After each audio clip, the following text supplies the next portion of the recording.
Welcome, wanderer of the wasteland, to an armory of dreams where steel whispers stories and gunpowder holds memories. Tonight, we trace the complete catalogue of destruction and salvation that defines the post-nuclear world, every weapon that has carved its mark into the flesh of a broken civilization. From the humble pipe pistol cobbled together in desperation to the planet-cracking arsenal that ended the old world, each tool tells a tale of survival, ingenuity, and the eternal human struggle between creation and annihilation. So settle in, make yourself comfortable, and let the gentle rhythm of clicking triggers and sliding bolts carry you into peaceful slumber as we explore humanity's endless creativity in the art of making war. In the first desperate months after the Great War, when the mushroom clouds had finally dissipated and the radiation settled into a fine, deadly dust that coated everything like snow that would never melt, humanity faced a crisis that transcended the mere destruction of cities and governments. The infrastructure that had produced the weapons upon which civilization had depended was gone, vaporized in nuclear fire, or rendered useless by electromagnetic pulses that had reduced sophisticated manufacturing to silent, dead machinery. Yet the need for protection, for tools of survival and violence, remained as urgent as ever in a world suddenly populated by raiders, mutated creatures, and desperate survivors who would kill for a can of food or a clean bottle of water. It was in this crucible of absolute necessity that the pipe weapon was born, not through careful engineering or military procurement, but through the fumbling hands of survivors who understood that death would come for them whether they were armed or not,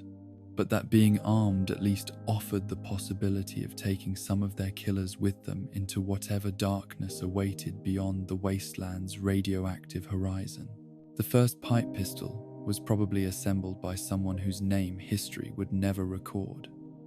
Someone who looked at the scattered debris of the old world and saw not just junk but potential, not just scrap but salvation. The pipe pistol represented humanity's first tentative step back towards civilization, though civilization of a crude and violent sort that would have horrified the engineers who had once produced sophisticated firearms in gleaming factories that now existed only as radioactive craters. These weapons were assembled from components that could be found anywhere humans had once lived. Water pipes, scavenged from ruined buildings, springs salvaged from furniture and appliances, screws and bolts that had once held together the mundane machinery of domestic life, but now served to contain the controlled explosions that defined survival in the post-war world. The psychology of crafting that first weapon must have been complex and troubling for survivors who retained memories of the old world's abundance, who could remember walking into stores and purchasing reliable, professionally manufactured firearms that came with warranties and instruction manuals. Now they found themselves hammering together crude assemblies of salvaged metal, testing their creations with precious ammunition while knowing that a malfunction could mean not just the loss of irreplaceable resources, but the explosion of a makeshift weapon in their own hands, adding their deaths to the countless casualties of humanity's long struggle to arm itself against an hostile universe. Yet there was something profoundly hopeful about the pipe pistol's existence, a testament to human ingenuity and refusal to surrender, even when faced with circumstances that seemed designed to crush the spirit along with the body. Each crude weapon represented hours of patient work, careful observation of mechanical principles, and the gradual accumulation of knowledge about metallurgy, chemistry, and physics that survivors were forced to relearn through trial and error. The first pipe pistol might have been little more than an accident waiting to happen, but it was an accident created by someone who refused to face the wasteland unarmed. The evolution from single-shot pipe pistols to more sophisticated variants happened quickly, driven by the harsh arithmetic of survival that rewarded innovation and punished stagnation with death. Someone discovered that magazines could be fashioned from pre-war materials, extending the weapon's capability from one shot to several before reloading became necessary. Another survivor figured out how to improve the firing mechanism, reducing the likelihood of misfires that could prove fatal in combat situations where hesitation measured in milliseconds determined who would walk away and who would become food for the carrion feeders. The pipe rifle emerged from the same desperate creativity, but served different tactical needs, offering greater accuracy and stopping power at the cost of portability and rapid deployment. Where the pipe pistol was a close-quarters weapon for sudden encounters and desperate moments, the pipe rifle was a tool for deliberate hunting and defensive positions, allowing survivors to engage threats at distances that provided some measure of safety from return fire. The psychological impact of possessing a rifle, even one cobbled together from salvaged materials, was significant. It transformed the bearer from victim to predator, from prey to hunter. The crafting of pipe rifles required more sophisticated understanding of ballistics and mechanical engineering than their pistol counterparts, forcing survivors to become students of physics and metallurgy whether they wanted to or not. Barrel length affected accuracy and velocity, requiring careful calculation and experimentation to achieve optimal performance with improvised manufacturing techniques. Stock design influenced recoil management and target acquisition, turning furniture construction techniques into military engineering as survivors learned to marry domestic woodworking skills with weapons development. The pipe revolver represented perhaps the most ambitious attempt to recreate pre-war weapon sophistication using post-war materials and techniques, requiring the construction of a functional cylinder that could rotate reliably while maintaining proper alignment between chambers and barrel. The mechanical complexity of creating a working revolver action from scavenged materials pushed the boundaries of what improvised manufacturing could achieve, but the psychological appeal of a six-shot weapon was irresistible to survivors who understood that ammunition was too precious to waste on single-shot weapons when alternatives existed. The sound of a pipe weapon being fired was distinctive and unmistakable, a sharp crack followed by the rattle of loose components settling back into position, a mechanical symphony that announced to the wasteland that someone had chosen to fight rather than flee or surrender. These weapons were loud in ways that pre-war firearms were not, lacking the sophisticated engineering that minimized noise and flash, turning every shot into a declaration of intent that could be heard for miles across the empty landscape.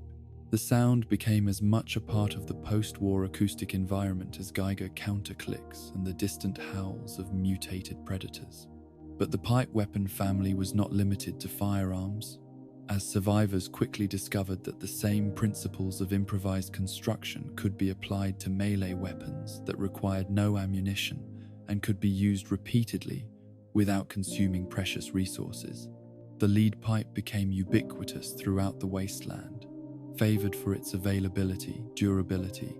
and the devastating effectiveness of blunt force trauma when applied with sufficient enthusiasm to vulnerable parts of the human anatomy. Unlike guns, which could run out of ammunition, a lead pipe would continue functioning until the metal itself failed, making it a reliable backup weapon for situations where shooting was impractical or impossible. The pool cue represented a different approach to improvised melee combat, offering reach and leverage that compensated for its lighter construction compared to metal alternatives. Scavenged from the recreation rooms of destroyed buildings, these weapons carried with them echoes of the peaceful entertainment they had once provided, transformed by necessity from tools of leisure into instruments of survival. The irony was not lost on survivors who wielded them. Objects that had once been associated with friendly competition and social gatherings now served to crush skulls and break bones in the desperate mathematics of post-war combat. Even more mundane objects found new purposes in the hands of desperate survivors, as rolling pins salvaged from destroyed kitchens became weapons when nothing else was available. The psychology of transforming domestic tools into instruments of violence was complex and troubling, representing the complete breakdown of the boundaries that had once separated home from battlefield, civilian life from military action. A rolling pin that had once helped prepare meals for a family now served to prepare corpses for scavenging, its wooden surface stained with blood instead of flour. The crafting culture that grew around improvised weapons became one of the first forms of organized learning in the post-war world. As survivors shared knowledge about materials, techniques, and modifications that could improve the effectiveness of their crude arsenals. Information about metallurgy, chemistry, and mechanical engineering spread through informal networks of traders and travelers who carried more than goods between settlements. They carried the accumulated wisdom of trial and error, success and failure, innovation and catastrophe that defined humanity's struggle to rearm itself in a world that had forgotten how to manufacture the tools of civilization. The workbench became a sacred space in this new world, a place where survivors could transform the debris of the old civilization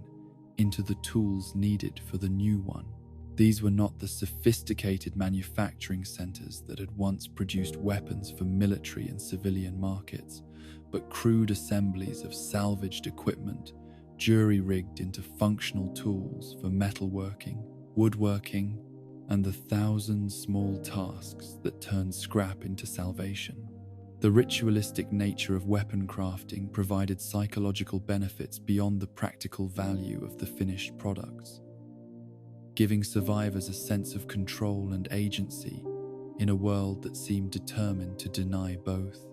The ammunition economy that developed around pipe weapons was particularly complex, as these crude firearms were designed to use whatever cartridges could be found or manufactured,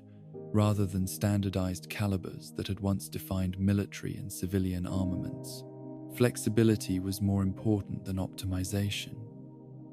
leading to weapons that could fire multiple types of ammunition, with varying degrees of effectiveness.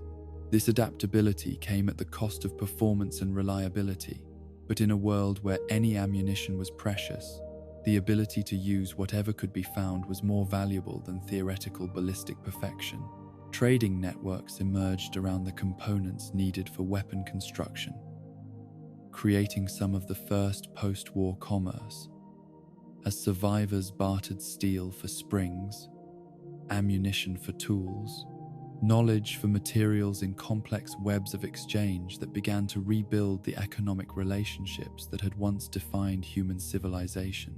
These networks carried information as well as goods, spreading innovations and improvements throughout the wasteland as successfully modified weapons were examined, copied, and refined by craftsmen who understood that their survival might depend on keeping up with the latest developments in improvised armament. The stories that emerged around particularly successful or notorious pipe weapons became part of wasteland folklore, as survivors recounted tales of legendary craftsmen whose creations had achieved mythical status through their effectiveness in combat or their role in famous battles. These oral traditions served multiple purposes, preserving technical knowledge while also creating cultural narratives that gave meaning to the brutal realities of post-war existence. A pipe rifle that had saved a settlement from raider attack became more than just a weapon. It became a symbol of hope and resistance that inspired others to believe that survival was possible even under the worst circumstances. The intimate relationship between survivors and their improvised weapons was unlike anything that had existed in the pre-war world, where firearms were often stored unused for years and maintained by professionals who understood their mechanical complexities. In the wasteland, every weapon was a constant companion, cleaned and maintained with obsessive care because malfunction meant death and replacement was impossible. The daily ritual of weapon maintenance became a form of meditation, a quiet time when survivors could reflect on their circumstances while performing the mechanical tasks that kept their tools of survival functional. Children born in the post-war world learned weapon crafting as naturally as their ancestors had learned to read and write, understanding from their earliest years that the ability to create tools of violence was essential for survival in a world that showed no mercy to the unarmed or unprepared. These young craftsmen often surpassed their elders in innovation and skill, unburdened by preconceptions about how weapons should look or function, free to experiment with designs that combined effectiveness with the reality of limited resources and crude manufacturing capabilities.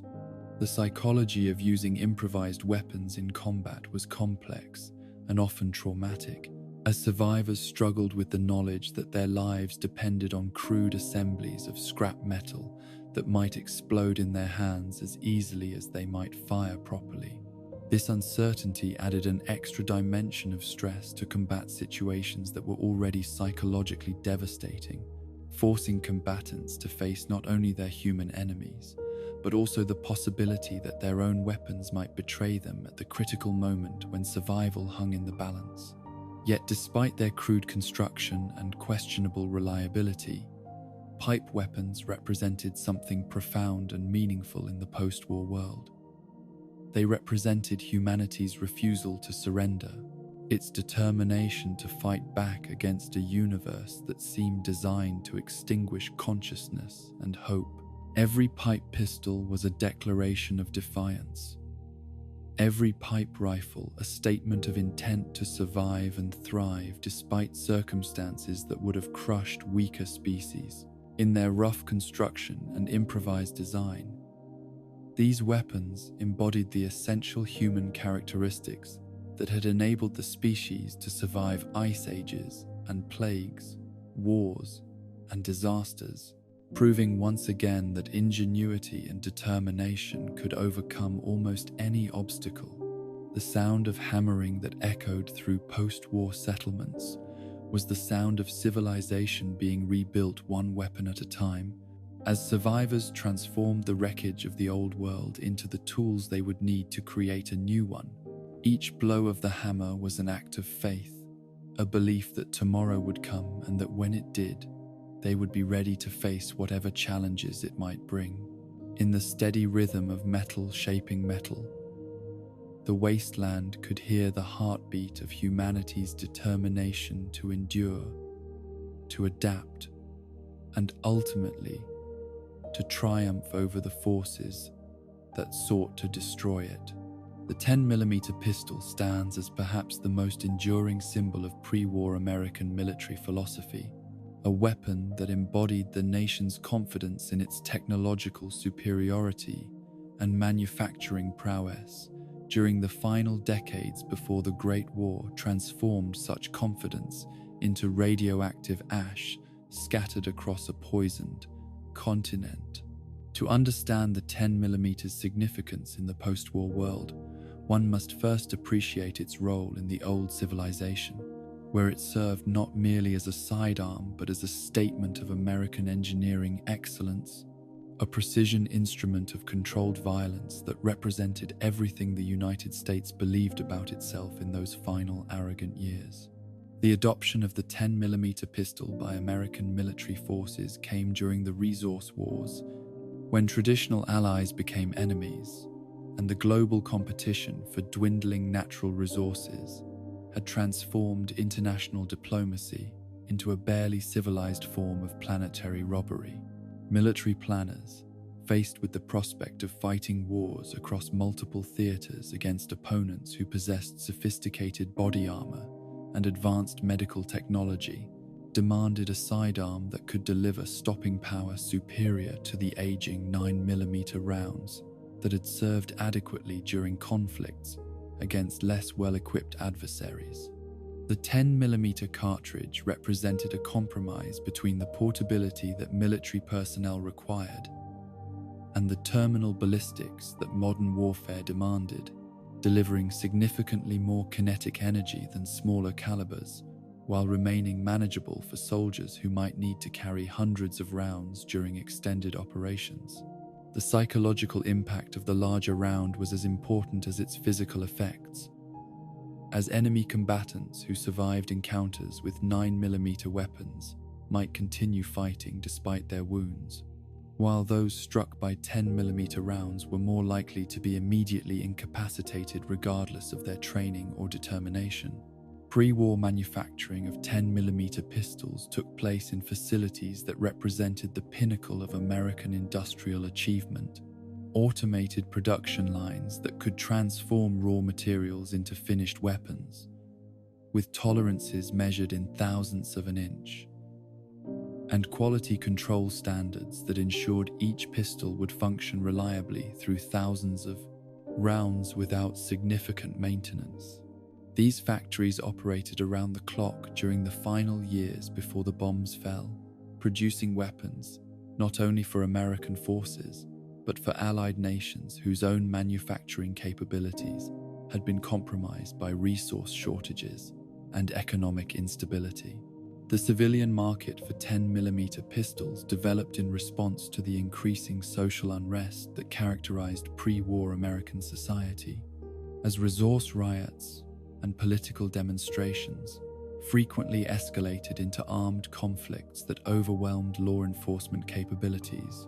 Citizens who could afford them purchased 10mm pistols as insurance against the chaos that seemed to be spreading through American cities like a contagion, believing that superior firepower would provide protection that government authorities could no longer guarantee. The irony of civilians arming themselves with military-grade weapons while their government prepared to annihilate the world was lost on most participants in this arms race, though perhaps it was fitting that ordinary Americans should possess the tools of war during the final months when war was all their nation had left to offer the world. The 10mm became a symbol of personal responsibility in a society that had abandoned collective responsibility, individual preparation for a catastrophe that collective action might have prevented. The gun that walked out of Vault 101 represented more than just a piece of pre-war technology, preserved through 2 centuries of nuclear winter. It represented the continuity of American military tradition and the endurance of the values that had once made the United States the most powerful nation on Earth. When the Vault Dweller first wrapped their fingers around that familiar grip, they were not just picking up a weapon, but inheriting a legacy of technological excellence and tactical doctrine that stretched back through generations of soldiers who had carried similar weapons into battle across the globe. The discovery of pre-war 10mm caches scattered throughout the wasteland became one of the most sought-after prizes for scavenging expeditions, as these weapons represented the closest thing to military-grade equipment that most survivors would ever possess. Unlike the crude pipe weapons that characterized much of post-war armament, the 10mm pistol functioned exactly as its designers had intended, delivering consistent performance with every trigger pull, requiring minimal maintenance to remain functional, and accepting a wide variety of ammunition types without modification or adjustment. Finding a cache of pre-war 10mm weapons was like discovering buried treasure, but treasure that came with curses as well as blessings. The psychological impact of possessing such a weapon was significant, as survivors, who had grown accustomed to the crude reliability of improvised armament, suddenly found themselves wielding instruments of precision death that responded to their intentions with mechanical perfection. The transition from makeshift weapons to pre-war firearms often created a dangerous overconfidence that led experienced survivors to take risks they would never have considered while armed with more obviously limited equipment. The maintenance culture that developed around preserved 10mm pistols became almost religious in its devotion to mechanical perfection, as survivors, who understood the weapon's value, dedicated hours each day to cleaning, lubricating, and inspecting every component with obsessive attention to detail. These daily rituals served psychological as well as practical purposes, providing structure and meaning to post-war existence, while ensuring that these irreplaceable tools would continue functioning when their owners' lives depended on mechanical reliability. The sound of a pre-war 10mm being fired was distinctly different from the crude reports of improvised weapons, producing a sharp, clean crack that spoke of precision engineering and quality metallurgy. Experienced wasteland travelers could identify the sound from considerable distances, recognizing it as the signature of someone who possessed serious firepower and the knowledge to use it effectively. This acoustic signature often served as a deterrent to potential attackers who understood that anyone carrying pre-war military hardware was probably not someone to be trifled with lightly. Combat rifles represented an even greater leap in capability compared to the hunting rifles and sporting firearms that had survived the war in civilian hands. As these weapons had been designed specifically for the systematic killing of human beings under battlefield conditions where reliability and effectiveness were matters of life and death for entire units, the R91 assault rifle, in particular, became legendary among wasteland survivors who were fortunate enough to encounter working examples, as its selective fire capability and high-capacity magazines provided firepower that could turn a single determined defender into the equivalent of a small squad. The development of the R91 had been driven by lessons learned during the resource wars, where American forces encountered enemy troops equipped with advanced body armor that could defeat traditional rifle rounds at combat ranges. Military engineers responded by developing a weapon system that could deliver a high volume of armor-penetrating rounds with sufficient accuracy to engage targets at ranges where return fire would be less effective, creating a tactical advantage that helped American forces maintain superiority despite being frequently outnumbered by coalition enemies. The selective fire capability of military assault rifles represented a quantum leap in personal firepower compared to the single-shot and bolt-action weapons that had dominated earlier conflicts, allowing individual soldiers to engage multiple targets in rapid succession, or to lay down suppressive fire that could control large areas of battlefield terrain. This capability came at the cost of increased ammunition consumption and reduced accuracy during automatic fire, but tactical doctrine emphasized the psychological impact of overwhelming firepower over the precision shooting that had characterized earlier military traditions. Combat shotguns served a different tactical niche in pre-war military operations, providing devastating close-quarters firepower for urban combat and facility-clearing operations, where the ability to neutralize multiple opponents simultaneously was more important than long-range accuracy or penetration. The psychological impact of shotgun weapons was particularly significant, as their distinctive sound and visible effects created terror in enemy forces that was disproportionate to their actual tactical capabilities, making them valuable tools for breaking enemy morale, as well as enemy bodies. The urban warfare doctrine that had been developed during the final years of the resource wars emphasized the importance of weapons that could function effectively in confined spaces where traditional military tactics were less applicable, leading to increased reliance on combat shotguns and other close-quarters weapon systems. This tactical evolution proved prophetic, as the post-war world consisted largely of ruined cities and underground facilities where close-quarters combat was the norm rather than the exception. Sniper rifles occupied a special place in pre-war military hierarchy,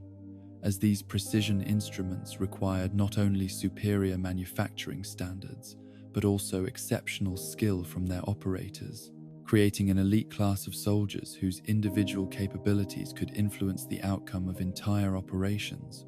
The patient art of precision shooting stood in stark contrast to the spray and pray tactics that characterized much of modern warfare, requiring psychological characteristics and training regimens that were fundamentally different from those needed for conventional infantry operations. The maintenance rituals that surrounded military sniper rifles bordered on the obsessive, as these weapons needed to maintain accuracy standards that were measured in fractions of inches, at ranges measured in hundreds of yards, requiring constant attention to barrel condition, scope, alignment, and ammunition consistency. Snipers developed personal relationships with their weapons that went beyond mere familiarity, learning to compensate for individual quirks and characteristics that made each rifle unique despite identical manufacturing specifications. The transition from military to civilian hands during the pre-war period saw many of these precision rifles repurposed for hunting applications, though their capabilities far exceeded anything required for taking game animals. The psychological appeal of owning such sophisticated equipment was significant, as civilian shooters enjoyed the knowledge that they possessed tools capable of performance levels that exceeded their own skill limitations, creating aspirational relationships between owners and weapons that had little basis in practical necessity. Hunting traditions that survived the nuclear apocalypse were forced to adapt quickly to a world where the distinction between hunting animals and hunting humans had become largely academic, as both activities required similar skills and equipment, while serving the fundamental goal of acquiring resources necessary for survival. The hunting rifles that had been designed for taking deer and elk proved equally effective against human targets, though the psychological transition from sport hunting to combat shooting was traumatic for many survivors who retained memories of more civilized times. The 44 pistol embodied frontier mythology in ways that resonated powerfully with American cultural identity, representing the rugged individualism and self-reliance that had supposedly built the nation during its westward expansion. In the post-war world, this mythology took on new relevance as survivors found themselves facing challenges that were remarkably similar to those encountered by 19th century pioneers, requiring similar combinations of courage, skill, and firepower to overcome hostile environments and hostile inhabitants. The stopping power of the 44 Magnum cartridge was legendary among both pre-war and post-war shooters, as its massive bullet delivered kinetic energy sufficient to incapacitate even large opponents with single, well-placed shots. This capability came at the cost of substantial recoil and limited ammunition capacity, but for survivors who understood that every shot might need to count, the trade-off was often considered worthwhile, despite the challenges involved in managing such a powerful weapon. Lever-action rifles carried with them the accumulated mythology of the American West, where similar weapons had served cowboys, lawmen, and outlaws during the violent process of continental conquest and settlement. In the post-war wasteland, this mythology provided psychological comfort to survivors who could imagine themselves as inheritors of frontier traditions, rather than merely victims of nuclear catastrophe, finding meaning in historical continuity, even when that history was largely mythological rather than factual. The reliability of lever-action mechanisms made them particularly valuable in post-war conditions where sophisticated maintenance was often impossible, as these weapons could continue functioning despite neglect and abuse that would disable more complex firearms. The psychological satisfaction of working a lever action was significant, providing tactile feedback that confirmed the weapon's mechanical readiness while producing distinctive sounds that announced the operator's serious intentions to anyone within hearing range. Double-barrel shotguns represented the ultimate in mechanical simplicity combined with devastating effectiveness, requiring no complex feeding mechanisms or ejection systems while delivering firepower that could neutralize multiple opponents simultaneously at close range. The break-open action provided visual confirmation of the weapon's loaded status while enabling rapid reloading by operators who had developed the muscle memory necessary for efficient ammunition changes under combat stress. The hunting culture that had surrounded these weapons during the pre-war period emphasized patience, skill, and respect for the prey being pursued, values that translated surprisingly well to the post-war environment, where human predators required similar approaches to those once used against dangerous game animals. The transition from hunting animals to hunting humans was psychologically complex, but the skills and equipment remained remarkably similar, requiring only adjustments in tactical thinking rather than complete retraining in weapon employment. The social rituals that had developed around hunting culture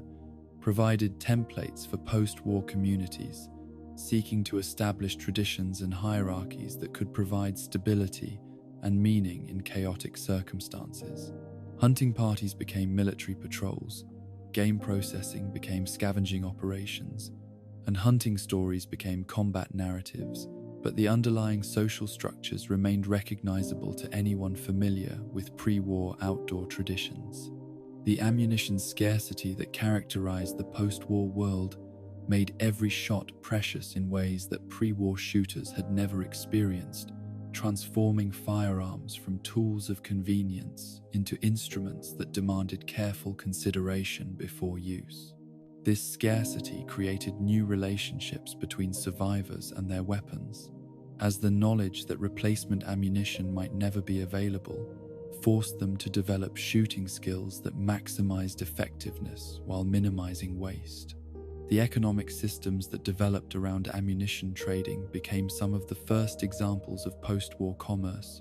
as survivors who possessed reloading equipment and components could transform scavenged materials into currency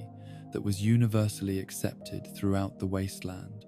This ammunition economy created new forms of social stratification based on access to gunpowder, primers, and projectiles, rather than traditional measures of wealth or social status. Pre-war firearms in post-war hands represented more than just superior equipment.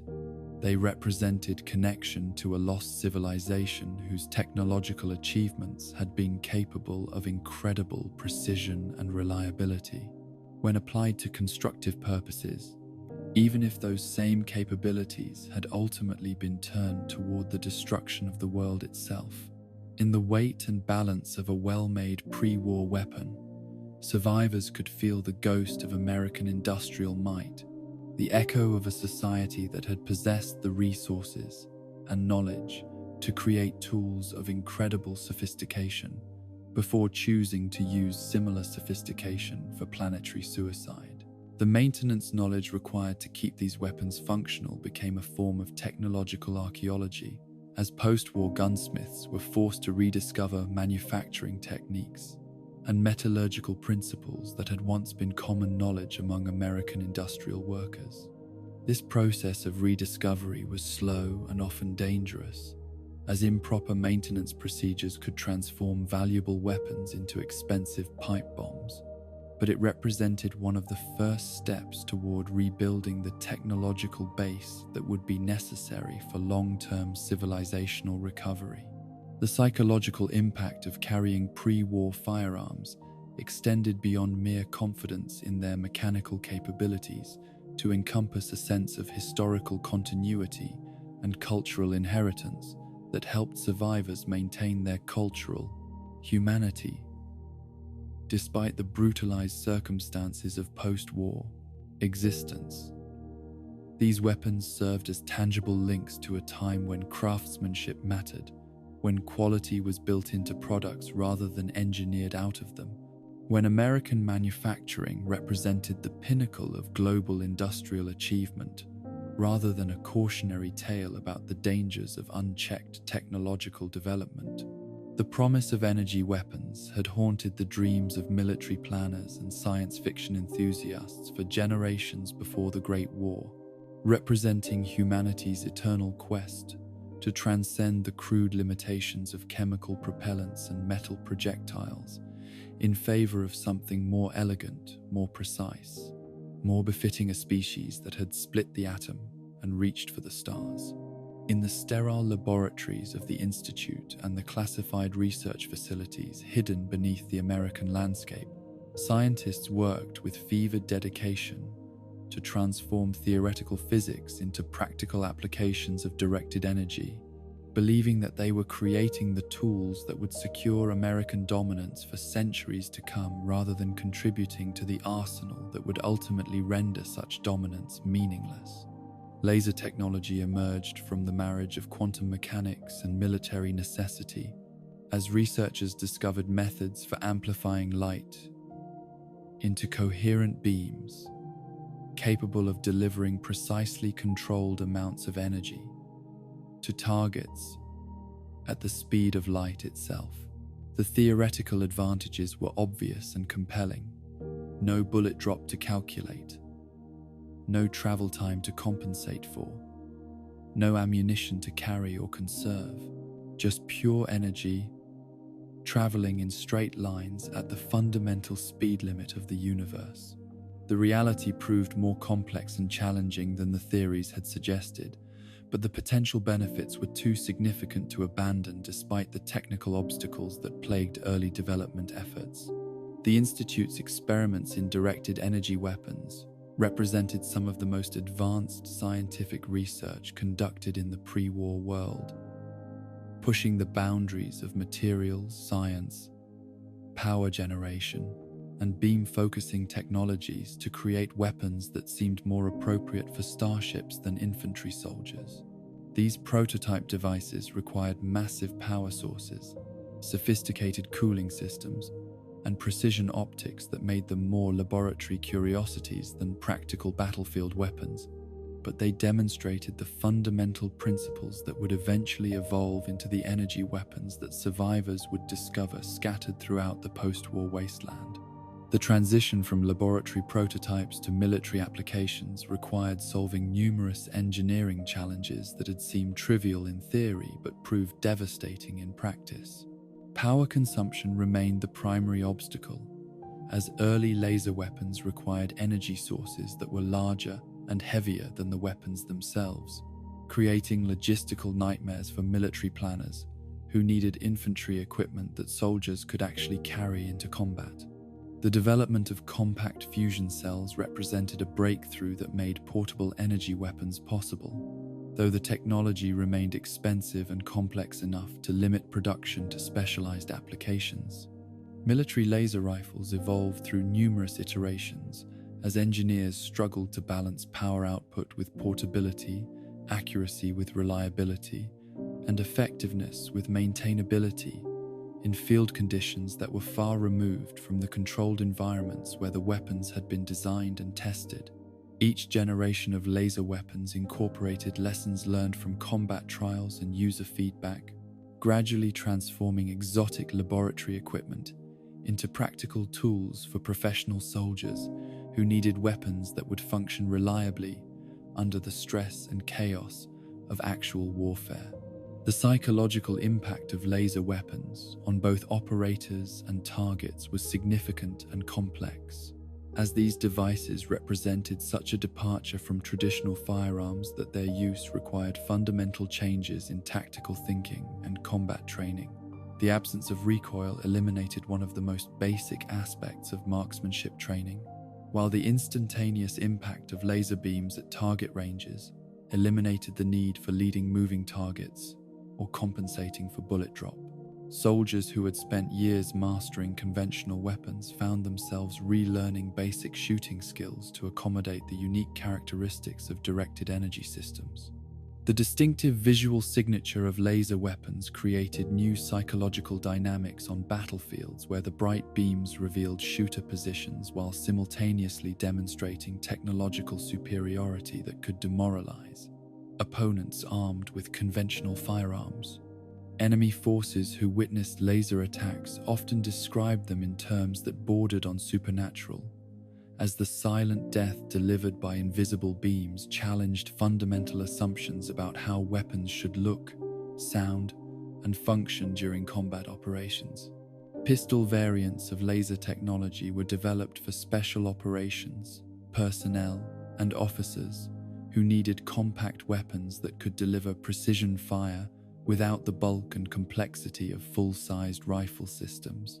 These smaller weapons sacrificed power and range for portability and concealment, creating specialized tools for situations where conventional firearms would be inappropriate or ineffective.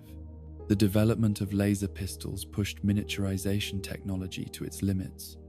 requiring advances in battery design, heat management, and optical systems that found applications throughout the pre-war economy.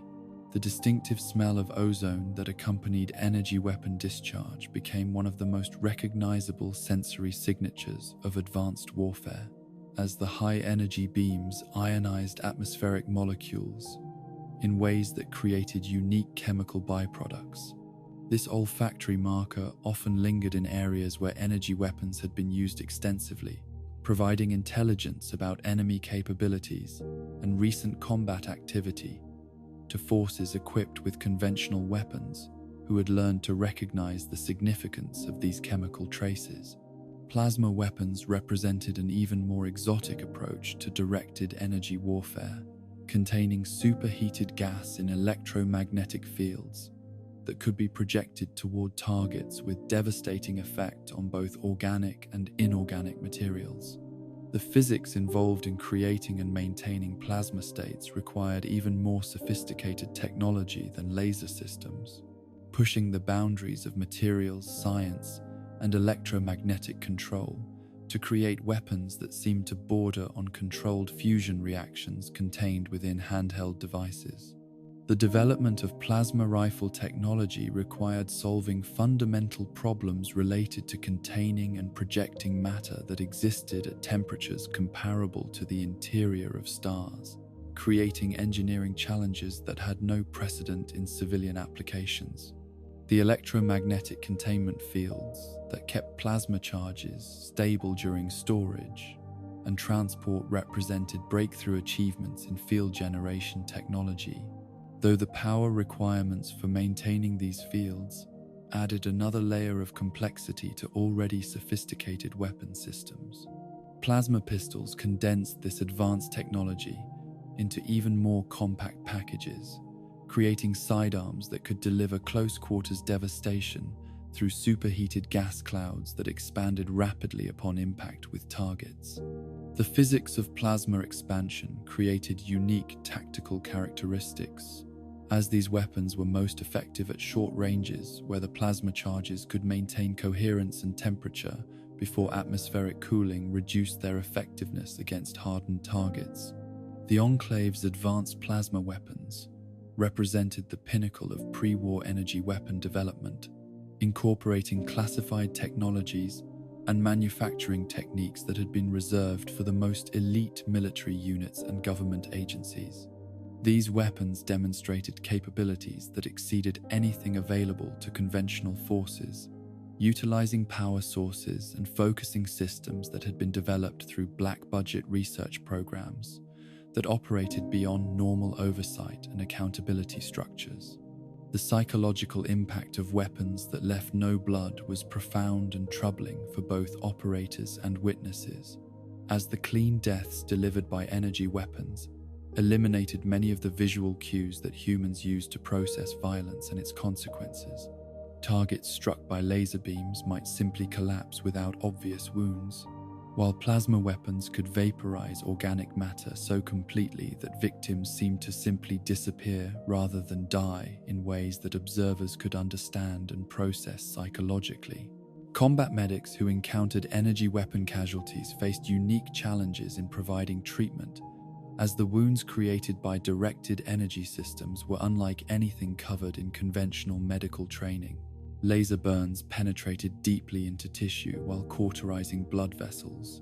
creating internal damage that was difficult to assess and treat using field medical techniques developed for projectile weapons. Plasma burns were even more devastating, often destroying tissue at the cellular level in ways that made conventional wound treatment largely irrelevant. The maintenance requirements for energy weapons were fundamentally different from those of conventional firearms, requiring knowledge of advanced electronics, optical systems, and power management technologies that few post-war survivors possessed. The absence of moving parts eliminated some traditional maintenance concerns while creating new ones related to lens alignment, battery conditioning, and electromagnetic field calibration that required sophisticated test equipment and technical training. Gamma guns and radiation weapons represented perhaps the most disturbing evolution of energy weapon technology, transforming the wasteland's greatest environmental threat into a deployable weapon system that could inflict slow, agonizing death through controlled radiation exposure. These weapons embodied a particularly twisted form of practical efficiency, utilizing the abundant radioactive materials scattered throughout the post-war world as ammunition for devices that could poison targets without immediately killing them. The development of gamma gun technology required overcoming significant technical challenges related to containing and focusing radioactive emissions while protecting operators from the same radiation they were directing toward their targets. The shielding requirements alone made these weapons substantially heavier than comparable conventional firearms, while the health risks associated with their operation limited their appeal to desperate individuals who valued their effectiveness over long-term survival concerns. Children of Atom embraced radiation weapons with religious fervor that transformed these devices from military equipment into sacred instruments of divine judgment, believing that the ability to inflict atoms' glow upon their enemies represented a form of technological communion with the forces that had reshaped the world through nuclear fire. This religious interpretation of radiation weapons created unique tactical and psychological dynamics, as operators who viewed their weapons as holy relics were often willing to accept risks and sacrifices that secular combatants would consider unreasonable. The medical ethics involved in creating and deploying radiation weapons raised fundamental questions about the nature of warfare and the limits of acceptable violence, as these devices were designed specifically to inflict prolonged suffering rather than quick death. The radiation poisoning caused by gamma weapons could take days or weeks to prove fatal, during which time victims would experience progressive deterioration of their cellular structures in ways that were both medically fascinating and morally horrifying. The ammunition economy for energy weapons was fundamentally different from that of conventional firearms, as these devices consumed electrical energy rather than manufactured cartridges, creating new forms of logistical dependence and tactical vulnerability. Energy cells and fusion batteries became the limiting factors for sustained operations, requiring careful power management and charging infrastructure that was often more complex and vulnerable than traditional ammunition supply chains. The charging requirements for energy weapon power sources created new tactical considerations for military units, as these devices could not simply be reloaded with locally manufactured ammunition, but required access to electrical power generation and storage systems that might not be available in forward operating areas. This dependence on technological infrastructure made energy weapons particularly vulnerable to electromagnetic warfare and electronic countermeasures that could disable entire unit arsenals without kinetic engagement. Battery degradation became a significant concern for energy weapon operators, as the sophisticated power sources required for these devices suffered from performance decline over time and usage cycles that made them progressively less effective until they required replacement or reconditioning. The technical knowledge required for maintaining energy weapon power systems was substantially more complex than that needed for conventional ammunition, creating new forms of military specialization and logistical dependence. The sound signature of energy weapons was distinctively different from conventional firearms, producing electronic whines, electromagnetic crackles, and the distinctive zap of electrical discharge. rather than the chemical explosions that characterized gunpowder-based weapons. These acoustic signatures could be recognized and identified by experienced combatants, providing intelligence about enemy capabilities and positions, while also serving as psychological warfare tools that announce technological superiority to less advanced opponents. Energy weapon malfunctions created unique hazards that were unknown in conventional firearms, as overheating components could cause explosive failures that were more devastating than simple mechanical breakdowns. Lens cracking could scatter laser beams in unpredictable directions, while plasma containment failures could release superheated gas in ways that endangered operators and nearby personnel. These failure modes required new safety protocols and training procedures that were fundamentally different from those developed for chemical propellant weapons. The tactical applications of energy weapons evolved throughout their development as military theorists began to understand the unique advantages and limitations these systems offered compared to conventional alternatives. The instantaneous impact and extreme accuracy of laser weapons made them ideal for precision shooting applications, while the area effect capabilities of plasma weapons provided new options for engaging multiple targets or clearing confined spaces where conventional explosives might cause unacceptable collateral damage. Electronic warfare capabilities began to incorporate energy weapon systems as both offensive tools and defensive targets, as the sophisticated electronic components required for these devices made them vulnerable to electromagnetic pulse attacks, while their power sources and control systems could potentially be disrupted through electronic countermeasures. This cat-and-mouse game between energy weapon development and electronic warfare created new layers of technological complexity that pushed military science into previously unexplored territories. The environmental impact of widespread energy weapon deployment was initially overlooked by military planners, who focused on immediate tactical advantages rather than long-term consequences. But battlefield studies revealed that intensive energy weapon usage could create localized atmospheric disturbances and electromagnetic interference that affected communication systems and navigation equipment. These secondary effects sometimes proved as tactically significant as the primary weapon effects, creating new forms of battlefield complexity that required updated doctrine and training. Post-war survivors who encountered functional energy weapons faced steep learning curves in understanding and maintaining these sophisticated devices, as the technical knowledge required for their operation had largely died with the civilization that created them. The few technical manuals and training materials that survived the war became precious resources that were jealously guarded by those fortunate enough to possess them, creating new forms of knowledge-based power and influence in post-apocalyptic communities. The cultural impact of energy weapons in the post-war world extended beyond their immediate tactical applications to encompass broader questions about technology, progress, and humanity's relationship with the tools it creates. These devices represented both the pinnacle of pre-war scientific achievement and a reminder of how quickly sophisticated technology could become incomprehensible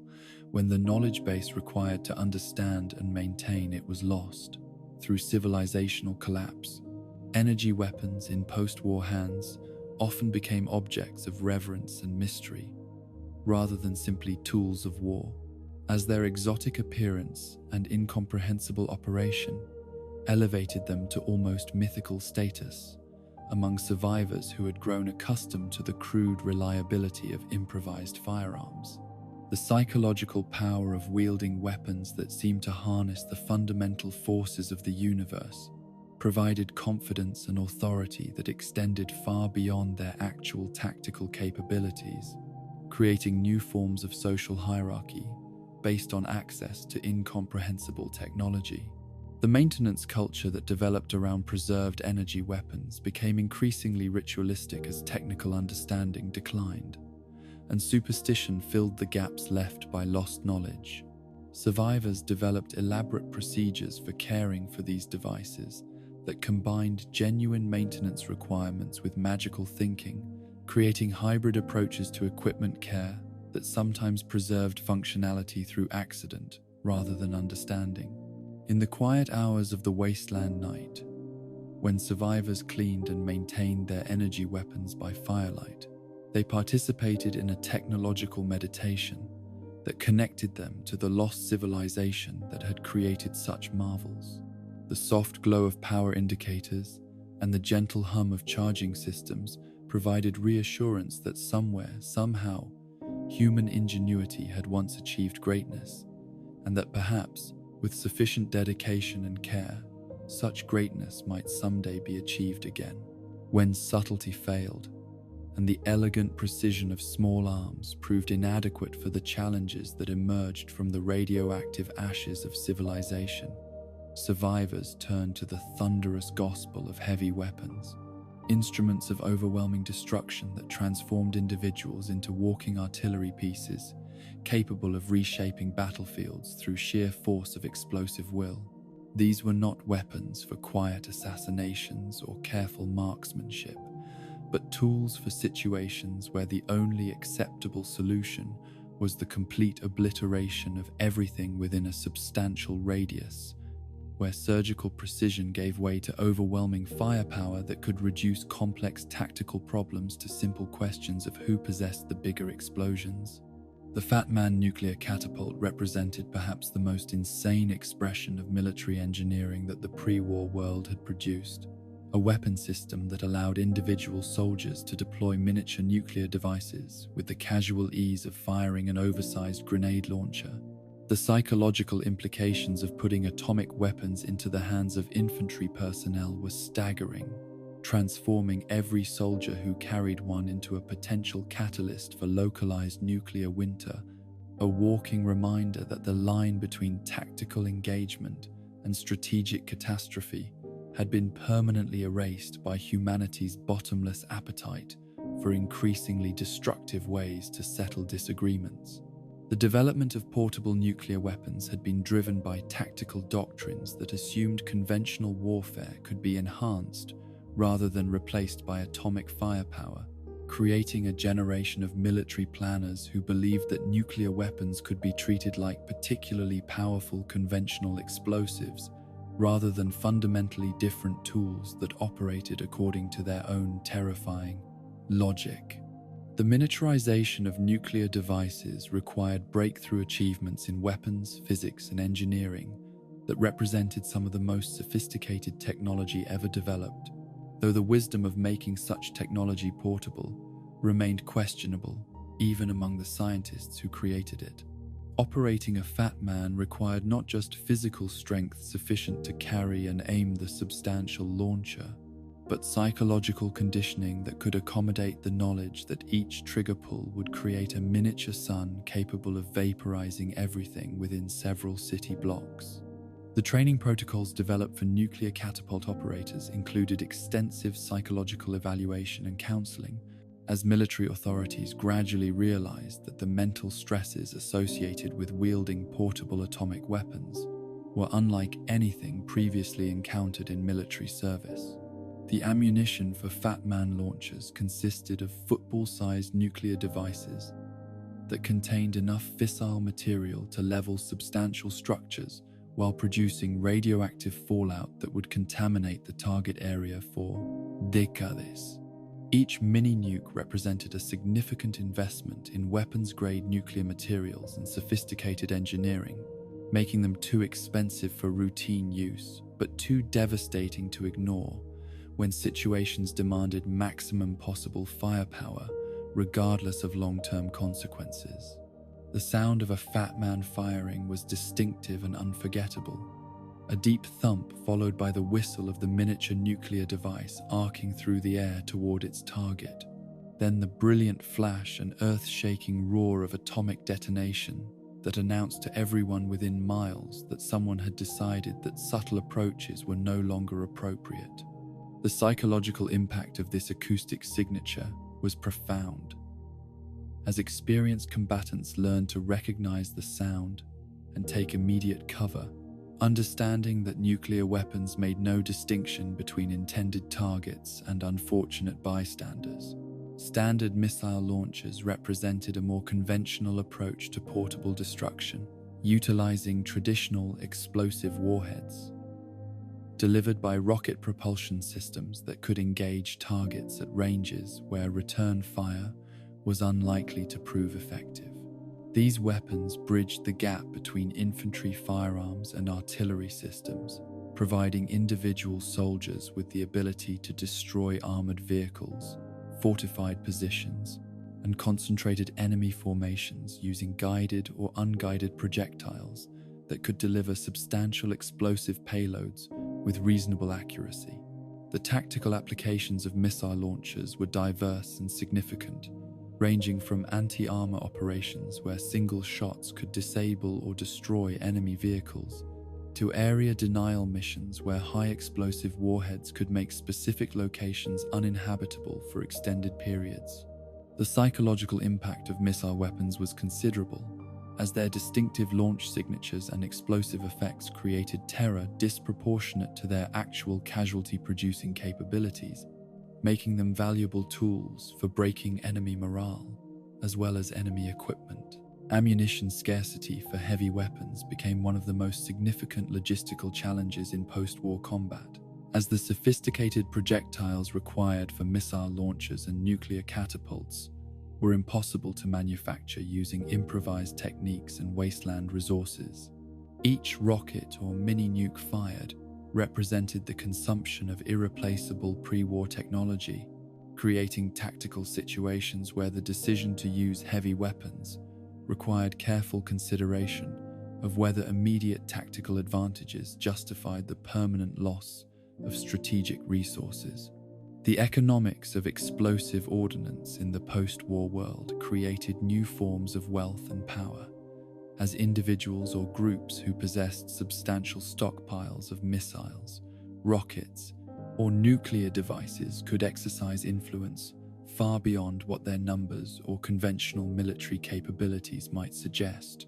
The knowledge that someone possessed the ability to level entire settlements with portable weapon systems changed diplomatic calculations and conflict resolution strategies throughout the wasteland, creating new forms of nuclear diplomacy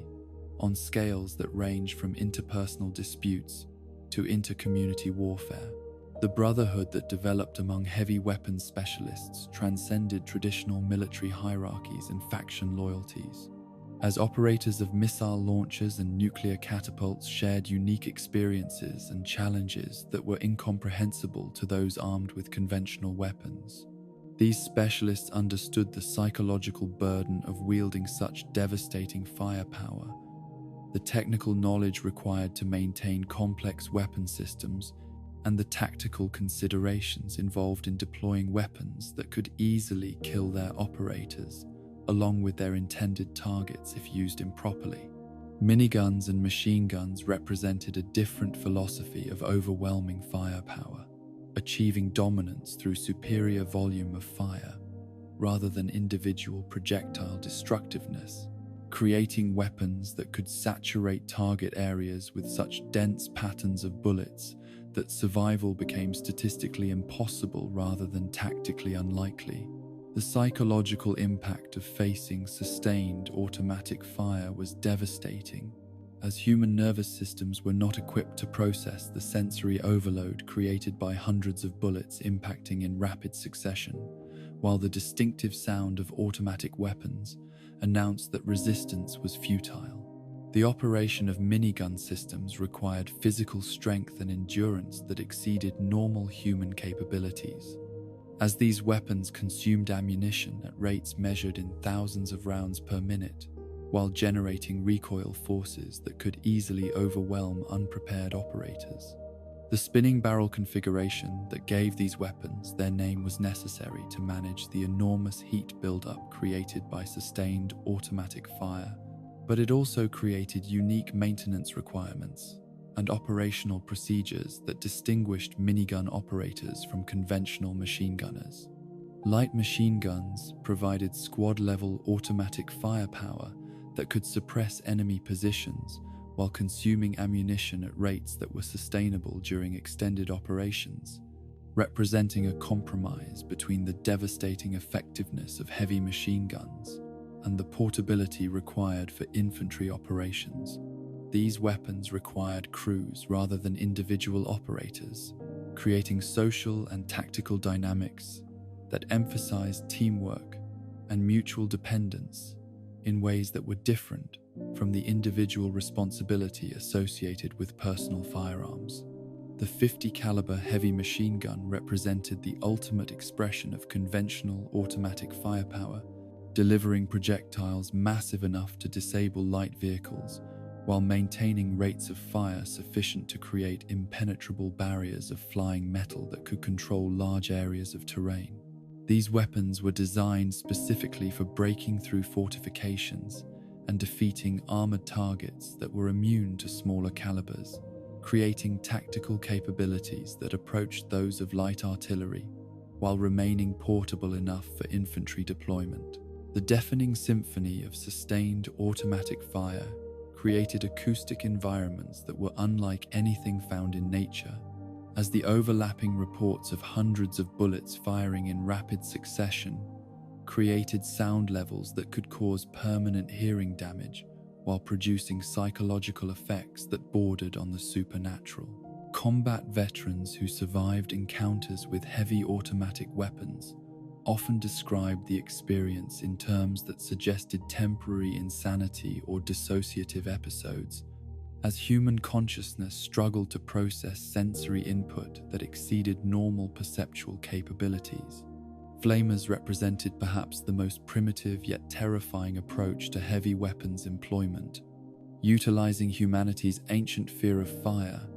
as both tactical tool and psychological weapon that could clear confined spaces and destroy enemy positions through controlled application of combustion rather than explosive force. The terror weapon psychology associated with being burned alive was so profound that flamer operators often achieved tactical objectives through the mere threat of weapon employment rather than actual use, as most opponents preferred to surrender or retreat rather than face the prospect of death by fire. Military flamers were developed for urban combat and facility clearing operations, where conventional explosives might cause unacceptable structural damage, or where the presence of flammable materials made other weapons systems too dangerous to employ safely. The tactical doctrine for flamer employment emphasized psychological impact over casualty production, as these weapons were most effective when used to break enemy morale and force movement, rather than simply killing defenders in place.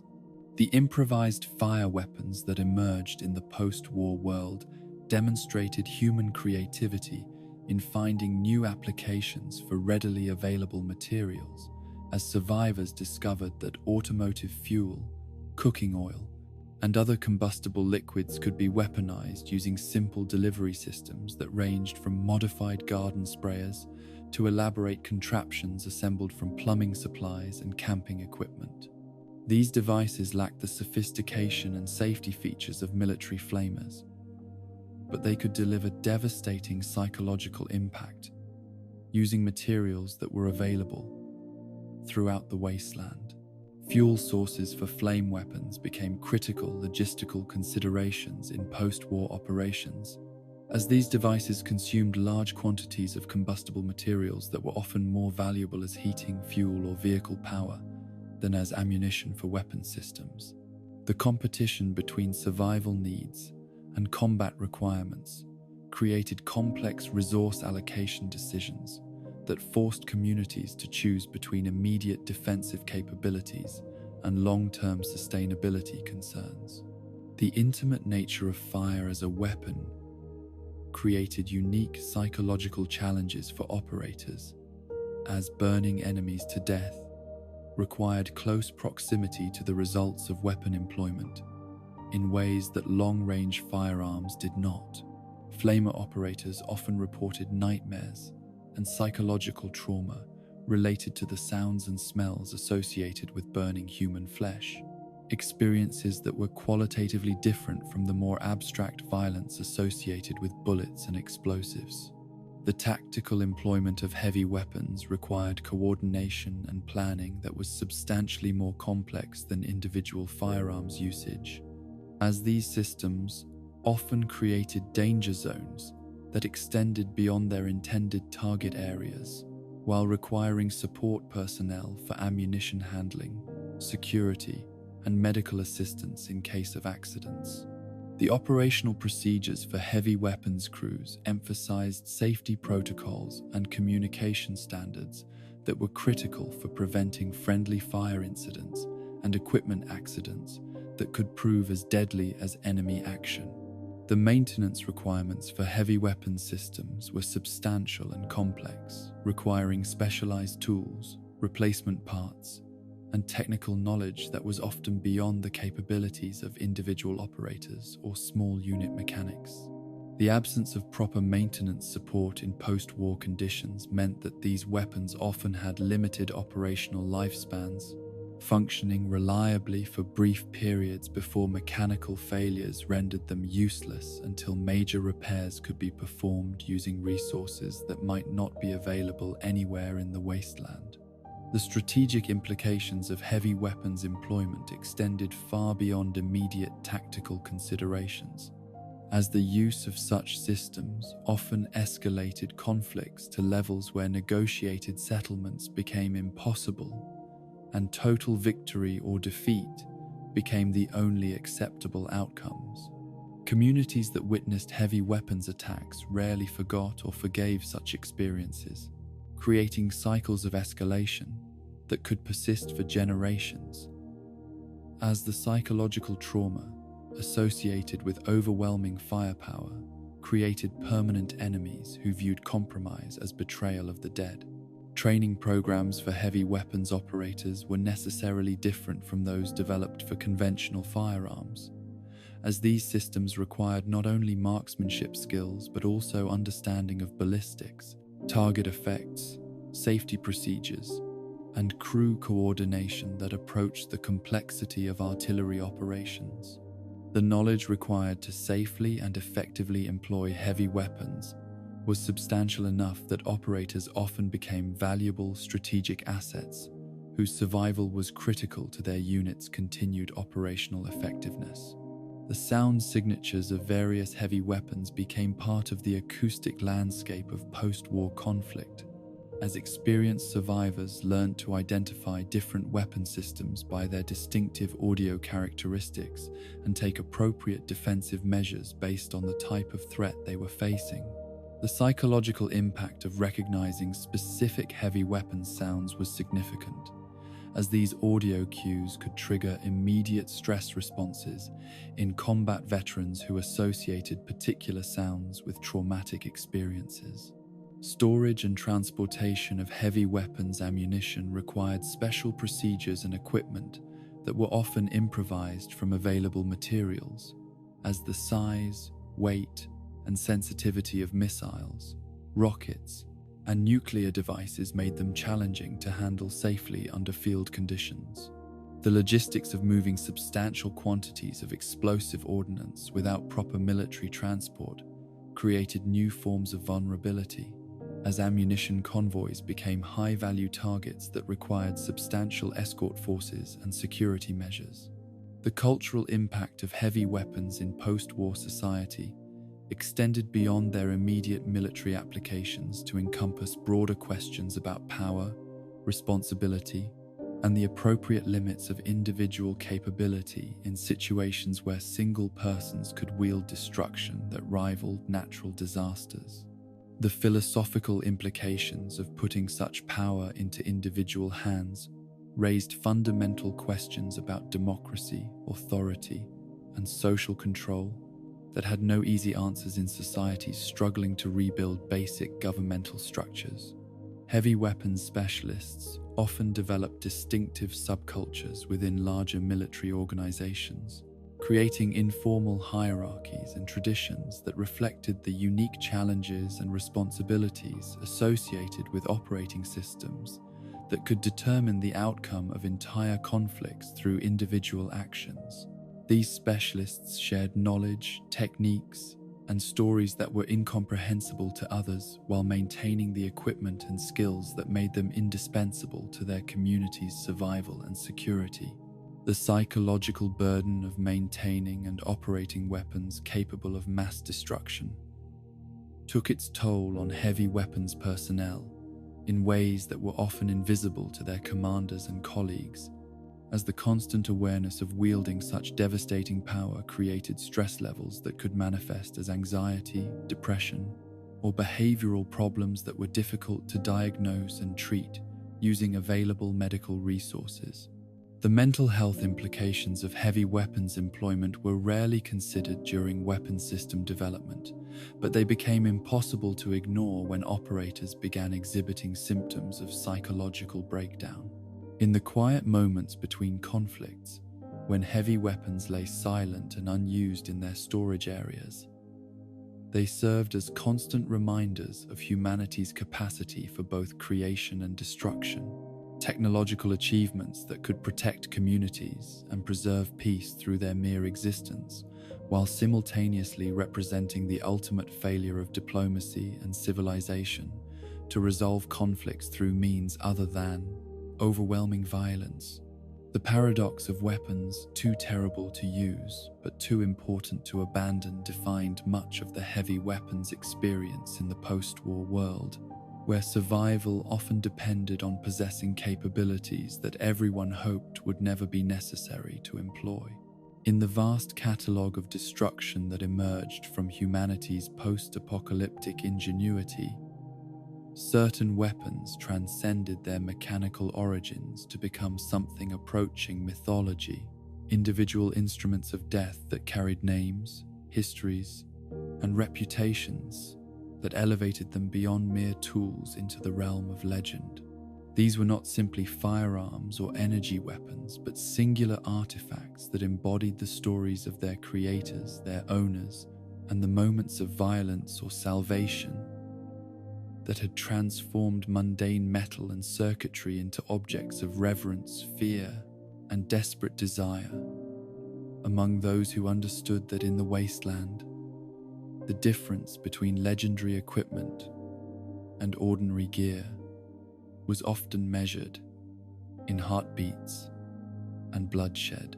That gun occupied a unique position in wasteland folklore, a mysterious pre-war relic whose origins seemed to defy rational explanation, while its effectiveness in combat situations was undeniable to anyone fortunate enough to witness its distinctive performance characteristics. The weapon's name itself suggested a casual familiarity that bordered on affection, as if its various owners had been unable or unwilling to assign it a more formal designation, content to refer to it simply as that gun. In conversations where everyone understood exactly which weapon was being discussed despite the generic terminology, the mystery surrounding that gun's manufacturing origins was compounded by its unusual design characteristics,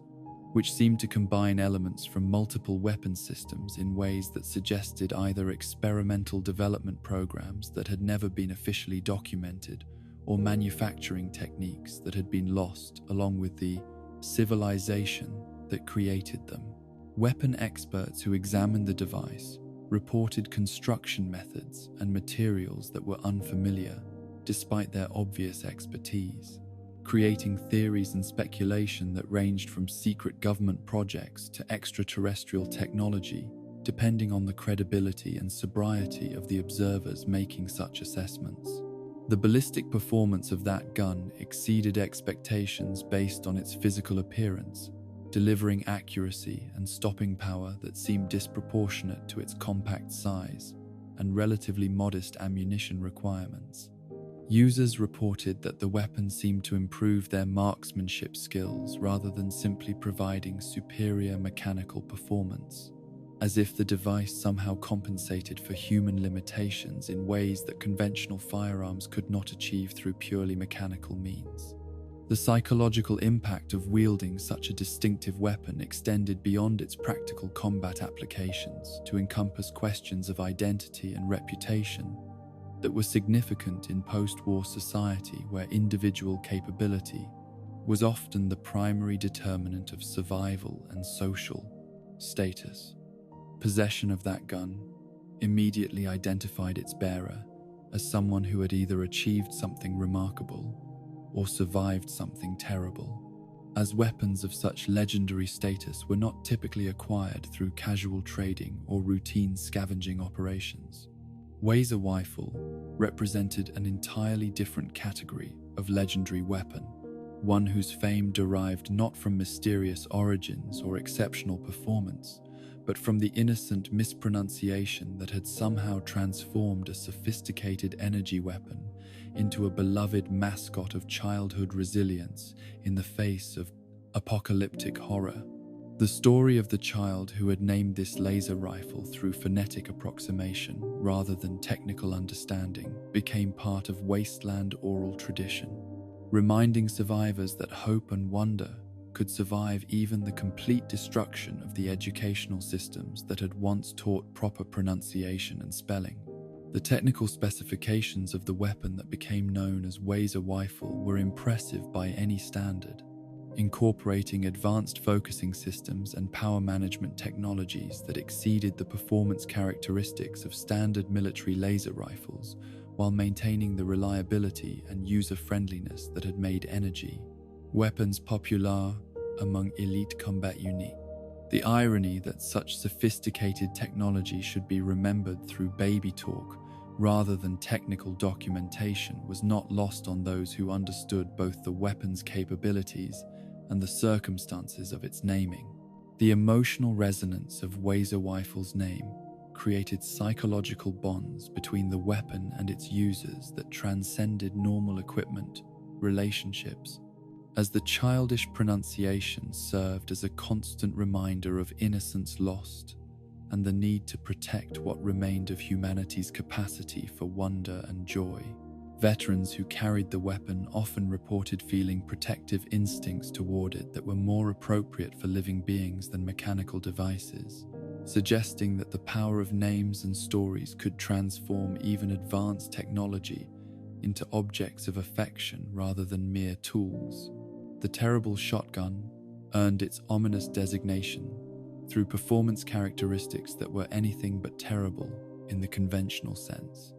instead representing the pinnacle of combat shotgun development through modifications and enhancements that transformed an already devastating close-quarters weapon into something that approached the effectiveness of light artillery when employed against appropriate targets. The weapon's reign of terror in downtown Washington, D.C. had become the stuff of legend among survivors who collected stories about individual weapons that had changed the course of conflicts through superior firepower and the skill of those who wielded them. The modifications that created the terrible shotgun were rumored to include experimental ammunition systems, enhanced barrel configurations, and trigger mechanisms that had been custom manufactured to specifications that exceeded anything attempted by pre-war military contractors. These enhancements required not only superior craftsmanship, but also access to materials and manufacturing techniques that were extremely rare in post-war conditions, suggesting that the weapon's creation had been a major undertaking that consumed substantial resources and expertise. The psychological warfare capabilities of the terrible shotgun were as significant as its ballistic performance, as the weapon's reputation often preceded its physical presence in combat situations where enemies who recognized its distinctive appearance would sometimes surrender or retreat rather than face the prospect of engaging such a legendary instrument of destruction.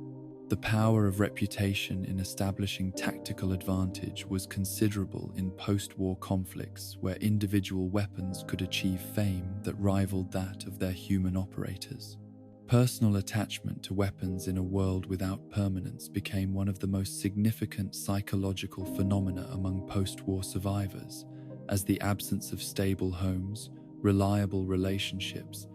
and predictable futures made the tools of survival into the most consistent and dependable companions that many individuals would ever possess. The relationship between a survivor and their weapon often contained elements of friendship,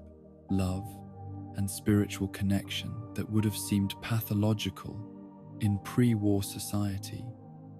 but represented healthy adaptation to circumstances where mechanical reliability was often more dependable than human loyalty. The naming of weapons represented a form of personification that helped survivors maintain psychological connections to their equipment, while also creating social bonds within communities where shared stories about legendary weapons provided entertainment and instruction during the long hours when immediate survival needs had been met. These naming traditions often reflected cultural values and humor that helped preserve human characteristics that might otherwise have been lost to the brutalized realities of post-apocalyptic existence. The trading value of legendary weapons exceeded their practical utility by enormous margins, as collectors and enthusiasts were willing to exchange resources that far exceeded the weapon's actual combat effectiveness in order to possess artifacts that carried historical significance and cultural meaning. This phenomenon created new forms of wealth and status that were based on cultural knowledge rather than practical capability, allowing individuals who understood weapon lore to achieve positions of influence that exceeded their actual combat skills or survival expertise. Faction-specific armaments served dual purposes as both practical tools and symbols of identity that distinguished members of different groups, while reinforcing the ideological and cultural differences that defined post-war political organization. These weapons often incorporated design elements that reflected their users' values and beliefs, creating visual signatures that could be recognized at distances where other forms of identification might not be possible or practical. Enclave plasma technology represented the culmination of pre-war military development programs that had been continued and refined by the most technologically advanced faction to survive the nuclear apocalypse, creating weapons that demonstrated capabilities far beyond anything available to other post-war organizations. The American supremacist ideology that motivated enclave research and development was reflected in weapon designs that emphasized technological superiority over practical considerations, creating instruments that were as much political statements as they were combat tools. The manufacturing capabilities required to produce advanced enclave weapons exceeded anything available to other wasteland factions, utilizing pre-war industrial equipment and technical knowledge that had been preserved through organizational continuity rather than individual survival. This technological advantage provided the enclave with military capabilities that could dominate conventional opponents, while also serving as propaganda tools that demonstrated the superiority of their vision for America's future. Brotherhood of Steel laser rifles embodied the organization's mission of preserving and perfecting pre-war technology while restricting its distribution to those deemed worthy of wielding such advanced capabilities. The weapons served as both practical tools for Brotherhood operations and symbols of the organization's technological guardianship, representing the balance between preservation and utilization that defined the Brotherhood's approach to managing dangerous pre-war knowledge. The modification and maintenance culture within the Brotherhood created weapon variants that exceeded original military specifications through careful engineering and access to superior materials that were unavailable to civilian survivors. These enhanced weapons reflected the Brotherhood's understanding of both the theoretical principles underlying energy weapon technology and the practical requirements of deploying such systems in post-war combat environments. The NCR Ranger Sequoia represented the marriage of frontier tradition with post-war necessity, creating a weapon that embodied the Republic's vision of justice through superior firepower, while maintaining connection to the historical mythology that provided cultural continuity between the old American West and the new. California Republic. The massive revolver served practical purposes as a close-quarters combat weapon, while also functioning as a symbol of authority that could establish psychological dominance in situations where actual weapon deployment might not be necessary. The craftsmanship required to create and maintain weapons like the Ranger Sequoia exceeded anything available through mass production techniques, requiring individual attention and custom work that made each weapon unique despite shared design characteristics. This artisanal approach to weapon manufacturing created relationships between craftsmen and users that were more personal and meaningful than the anonymous transactions that had characterized pre-war firearms commerce. The railway rifle demonstrated that necessity could drive innovation beyond the boundaries of conventional weapon design, creating a tool that utilized readily available materials in ways that achieved devastating effectiveness, despite violating every principle of traditional firearms engineering. The weapon's improvised appearance disguised sophisticated understanding of ballistics and mechanical engineering that enabled railroad spikes to be launched with sufficient velocity and accuracy to penetrate most forms of personal armor. The development of the railway rifle required creative problem-solving that combined mechanical engineering with guerrilla manufacturing techniques, creating a weapon system that could be built using materials available in post-war industrial areas without requiring access to traditional ammunition manufacturing capabilities. This innovative approach to weapon design demonstrated that technological advancement could continue even in the absence of formal research and development infrastructure. The psychological impact of being attacked by railway spikes, rather than conventional ammunition, was significant and unique, as the unusual projectiles created wounds and damage patterns that were unfamiliar to combat medics, while producing distinctive visual and auditory effects that could terrorize opponents who were unprepared for such unconventional weapons. The novelty of the attack method provided tactical advantages that went beyond the weapon's actual ballistic performance. Custom modifications represented the ultimate expression of personal relationships between survivors and their weapons, transforming mass-produced equipment into unique instruments that reflected their owners' personalities, preferences, and tactical requirements. The modification culture that developed among skilled craftsmen created informal networks of knowledge sharing and resource trading that helped preserve and develop technical skills that might otherwise have been lost with the collapse of formal educational systems. The art of the gunsmith in post-apocalyptic America required combining traditional craftsmanship techniques with improvised manufacturing methods that could achieve professional results using materials and tools that bore little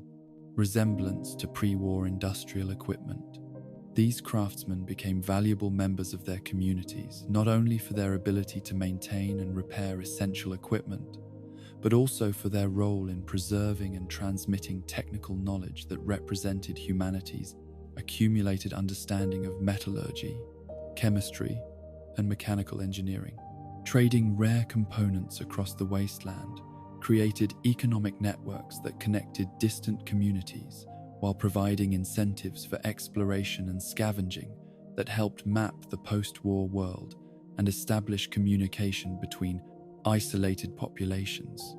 The component trade often involved complex negotiations that balanced immediate needs against future requirements, creating relationships that extended beyond simple commercial transactions to encompass mutual aid and information sharing. The search for modification components drove technological archaeology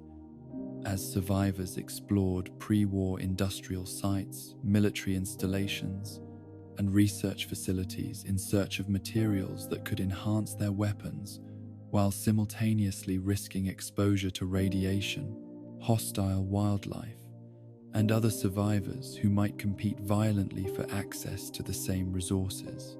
These expeditions often required careful planning and substantial resources, while offering uncertain rewards that might justify the risks only when desperate circumstances made superior firepower a matter of life and death. When a weapon became extension of self rather than merely a tool to be used, the relationship transcended normal equipment bonds to encompass psychological and spiritual dimensions that were difficult for others to understand or appreciate. Veterans who achieved this level of integration with their weapons often reported enhanced performance that exceeded their normal capabilities, as if the combination of human intuition and mechanical precision created synergies that were impossible to achieve through either element alone. The meditation involved in weapon maintenance and modification provided psychological benefits that extended beyond the practical value of keeping equipment functional, creating quiet times for reflection and planning while engaging in activities that required precise hand movements and careful attention to detail. This meditative aspect of weapon care became increasingly important as survivors sought ways to maintain mental health and emotional stability despite the stresses and traumas that characterized post-war existence. The legacy of legendary weapons extended beyond their immediate tactical applications to encompass their role in preserving human culture and values through stories, traditions, and craftsmanship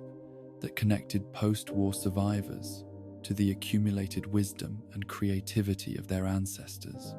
These weapons served as tangible links to human achievement, while also representing hope that such achievement might someday be equaled or exceeded by new generations, who would inherit not only the tools, but also the knowledge and determination required to rebuild civilization from the ashes of the old world. In the quiet hours when legendary weapons rested in their cases or holsters, they carried with them the accumulated weight of human dreams and fears, technological achievement and moral failure, hope and despair that defined the post-apocalyptic experience, while serving as reminders that individual actions and choices could still matter in a world that often seemed too large and chaotic for personal agency to make meaningful difference. Beyond the familiar boundaries of human understanding and terrestrial engineering lay a category of weapons that challenged every assumption about the nature of violence, technology, and the fundamental laws that governed the universe itself. These were instruments of destruction that transcended the limitations of earthly physics and human imagination,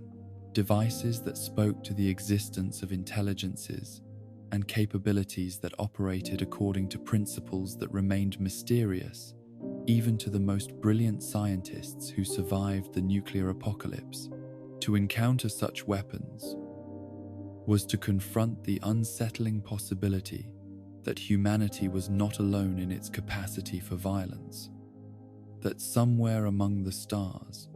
other forms of consciousness had developed their own solutions to the eternal problem of transforming matter and energy into instruments of death. The alien blaster represented the most tangible evidence that Earth had been visited by extraterrestrial intelligences whose technological capabilities exceeded human achievement by margins that were difficult to comprehend or quantify. This compact energy weapon delivered devastation through mechanisms that defied conventional understanding of physics and engineering, utilizing power sources and focusing systems that appeared to violate several fundamental laws that human scientists had believed to be universal constants, governing the behavior of matter and energy throughout the cosmos. The crash sites where these weapons were discovered became pilgrimage destinations for those brave or desperate enough to venture into areas that were often heavily irradiated and guarded by military forces who understood the strategic implications of extraterrestrial technology falling into unauthorized hands. These locations carried an atmosphere of otherworldly menace that affected even hardened survivors, as the twisted metal and strange geometries of alien spacecraft suggested design, philosophies, and aesthetic sensibilities that were fundamentally incompatible with human psychology and understanding. Reverse engineering attempts conducted on captured alien technology represented some of the most ambitious scientific undertakings of the post-war period, requiring expertise in fields that had barely existed before the nuclear apocalypse, while pushing the boundaries of human knowledge into territories that were both fascinating and terrifying. The scientists who worked on these projects often reported psychological effects that ranged from profound disorientation to what could only be described as existential terror, as if prolonged exposure to alien technology was inherently damaging to human consciousness in ways that were not immediately obvious but became apparent over time. The theories that developed around alien intentions and human experimentation ran the gamut from benevolent scientific curiosity to malevolent conquest scenarios, with truth being impossible to determine given the limited evidence available and the inherent difficulties involved in interpreting the motivations of intelligences that operated according to completely different evolutionary and cultural pressures. The weapons themselves provided few clues about their creators' intentions, as instruments of violence could serve purposes ranging from scientific specimen collection to defensive systems, to weapons of conquest depending on the context of their deployment. The alienation experienced by those who used incomprehensible weapons extended beyond mere unfamiliarity with foreign technology to encompass deeper psychological disruptions that seemed to arise from wielding tools that were designed for non-human hands and non-human purposes. Operators of alien weapons often reported dreams and visions that suggested the devices retained some form of connection to their original creators, as if the technology itself carried embedded memories or consciousness fragments that could influence human users in subtle but persistent ways. The jealously guarded secrets of alien crash sites created new forms of political and military power among post-war factions, as groups that possessed extraterrestrial technology could exercise influence that was disproportionate to their conventional military capabilities or population numbers. The knowledge that such technology existed created paranoia and conspiracy theories that persisted long after the actual devices had been lost, destroyed, or hidden away in locations that were known only to those who had died taking such secrets with them to their graves. Pre-war experimental projects had pushed the boundaries of conventional physics and engineering in attempts to develop weapons that could provide decisive advantages in the global conflicts that seemed inevitable during the final Enza, decades before the Great War. These research programs operated in classified facilities that were hidden from public scrutiny, while consuming resources that might have been better invested in peaceful applications, creating technologies that were too dangerous for widespread deployment, but too potentially valuable to abandon entirely. Government-backed projects represented the darkest aspects of pre-war scientific research, utilizing ethical standards and experimental protocols that would have been unthinkable in civilian settings, while pursuing objectives that were defined more by their potential military applications than by their contributions to human knowledge and understanding. The weapon descendants of these programs often incorporated technologies that seemed to blur the line between science and science fiction, utilizing principles that were barely understood even by their creators. Tesla cannons and electromagnetic warfare systems represented attempts to weaponize fundamental forces that had previously been confined to laboratory settings and industrial applications, creating devices that could disable electronic systems, disrupt nervous system function, or deliver lethal amounts of electrical energy through atmospheric transmission, rather than conventional projectile delivery. The development of such weapons required understanding of electromagnetic theory that exceeded the knowledge possessed by most university-trained physicists, pushing scientific research into territories that were both intellectually exciting and morally troubling. The fine line between advancement and abomination became increasingly blurred as pre-war researchers pursued projects that achieved remarkable technical success while raising fundamental questions about the appropriate limits of scientific inquiry and weapons development. Many of these experimental systems were abandoned, not because they were technically unfeasible, but because their potential effects were considered too horrific or unpredictable for deployment,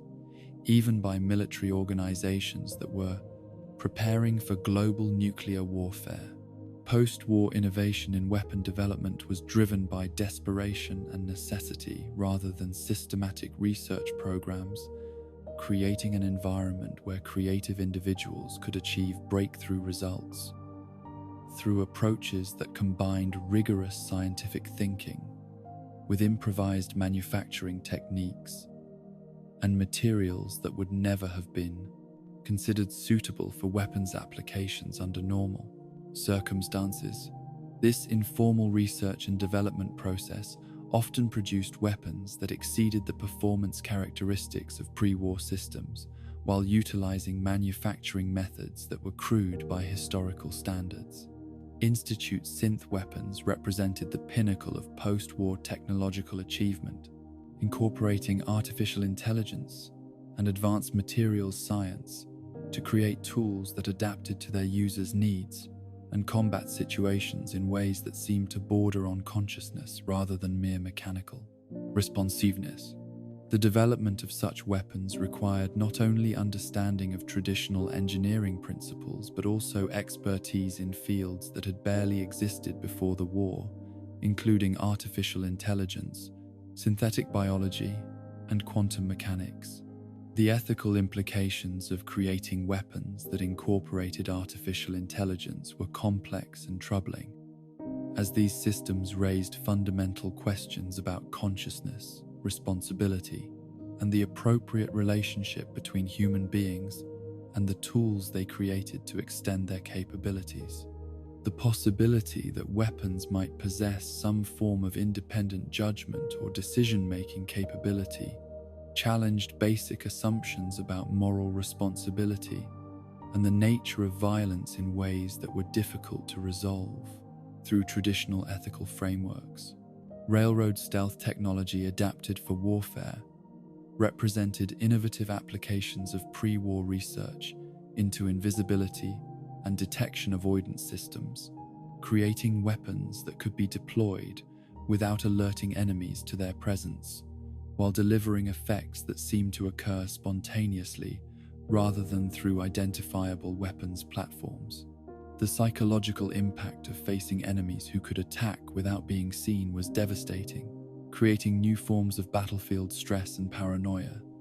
that were difficult to counter through conventional military training and tactics. Children of atom, radiation, enhanced armaments embodied the religious transformation of environmental hazards into sacred instruments of divine judgment, creating weapons that utilized the wasteland's most persistent danger as a source of spiritual power rather than merely physical destruction. The religious context in which these weapons were developed and deployed created unique psychological dynamics, as operators who viewed their armament as holy relics were often willing to accept risks and make sacrifices that secular combatants would consider irrational.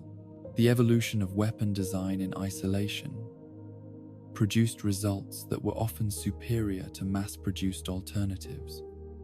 while incorporating innovations that would never have been attempted by conventional military contractors who were constrained by safety regulations, manufacturing standards, and procurement bureaucracies. The freedom to experiment without institutional oversight created opportunities for breakthrough achievements, while also producing failures that were often spectacular and dangerous for everyone involved in the development process. Prototype energy weapons that never saw production represented roads not taken in the development of advanced military technology, systems that demonstrated capabilities that exceeded anything that was eventually deployed, while suffering from technical problems or resource requirements that made widespread adoption impractical. These abandoned projects often became the basis for post-war innovations, as survivors discovered and adapted technologies that had been deemed too experimental or dangerous for pre-war military use. The classification levels surrounding experimental weapons programs meant that much of the most advanced pre-war technology was known only to small groups of researchers and military personnel who often died in the nuclear attacks that destroyed their facilities and research records. The loss of this knowledge represented one of the greatest tragedies of the Great War, as weapons that might have provided decisive advantages in post-war conflicts were lost forever, along with the scientists and engineers who understood their operating principles and manufacturing requirements. Electromagnetic pulse weapons represented attempts to develop non-lethal systems that could disable enemy equipment and infrastructure without causing direct casualties, creating the possibility of achieving military objectives through technological disruption rather than physical destruction. The irony that such weapons were being developed during a period when nuclear warfare was considered an acceptable option was not lost on the scientists who worked on these projects, though few were willing to abandon potentially valuable research based on philosophical objections to military applications. The power requirements for advanced experimental weapons often exceeded anything that could be provided by portable power sources, creating systems that were more suitable for fixed installations than battlefield deployment, while demonstrating capabilities that suggested enormous potential if technical obstacles related to miniaturization and power management could be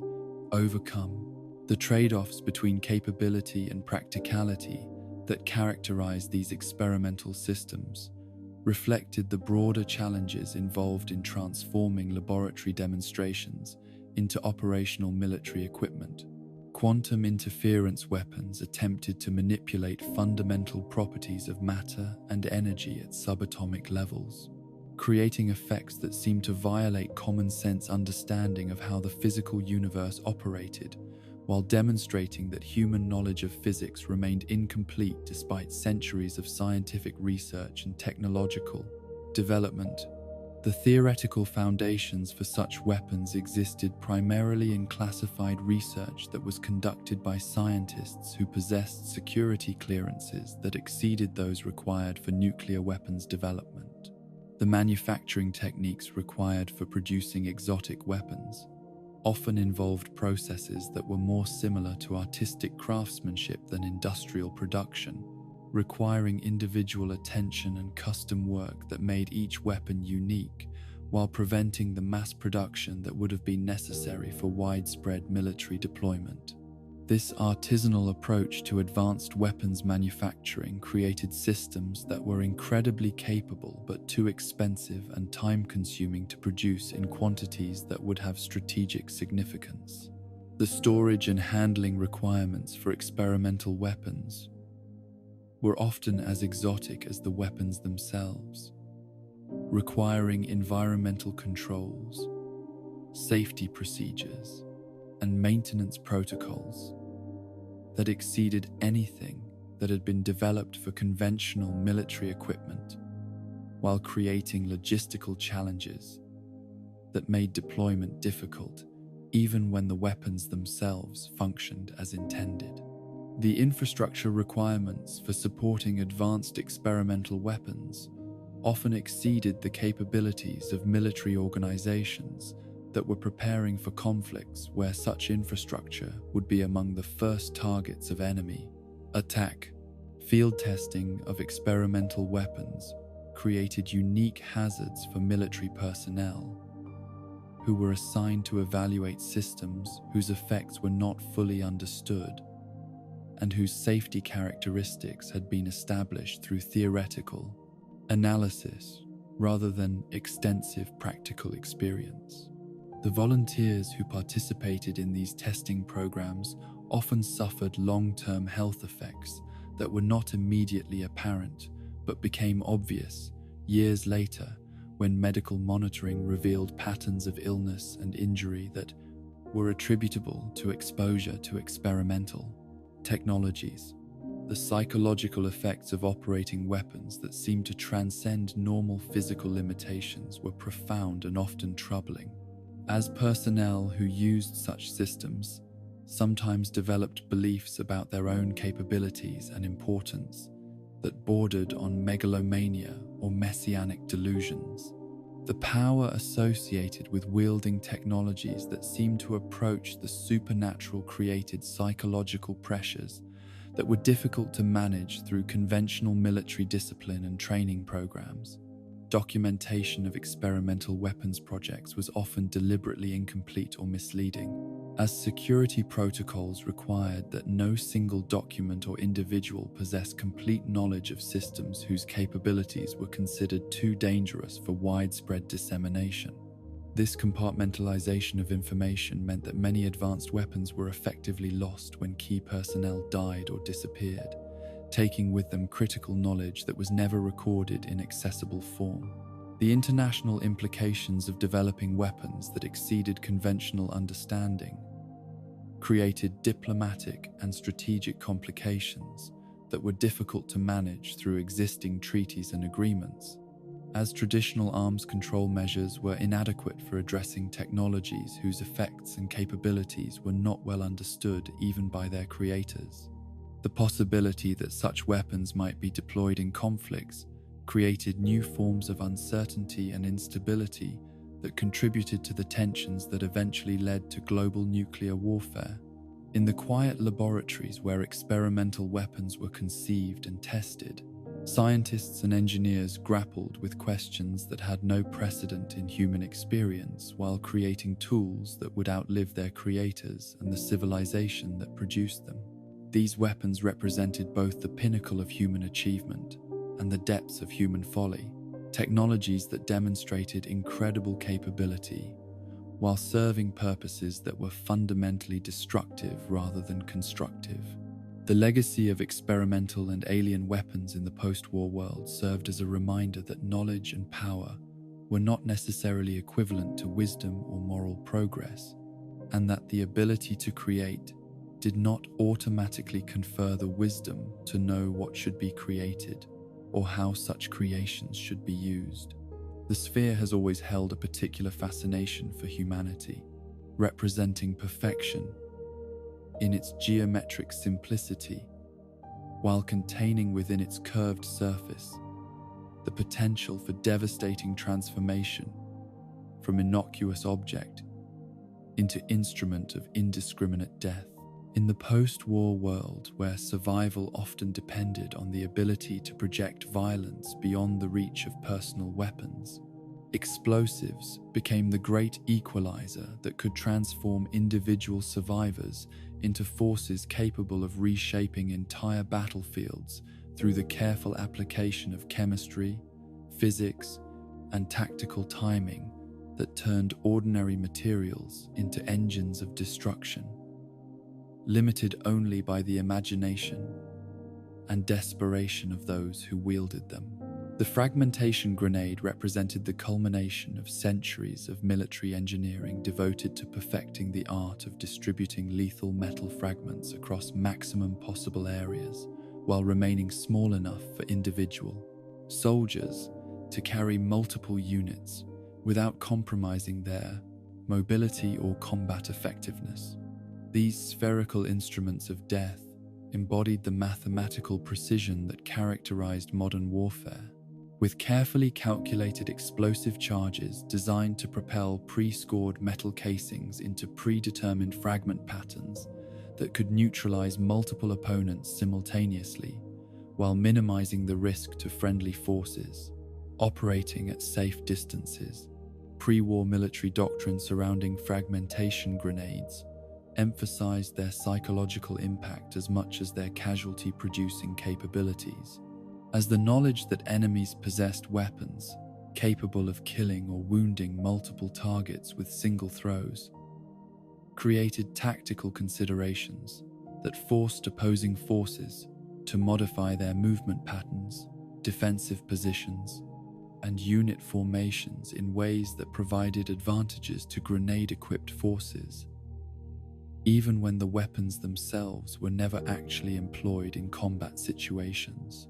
The development of fragmentation grenades required sophisticated understanding of metallurgy, explosive chemistry, and human anatomy that was applied toward creating weapons that could deliver maximum tissue damage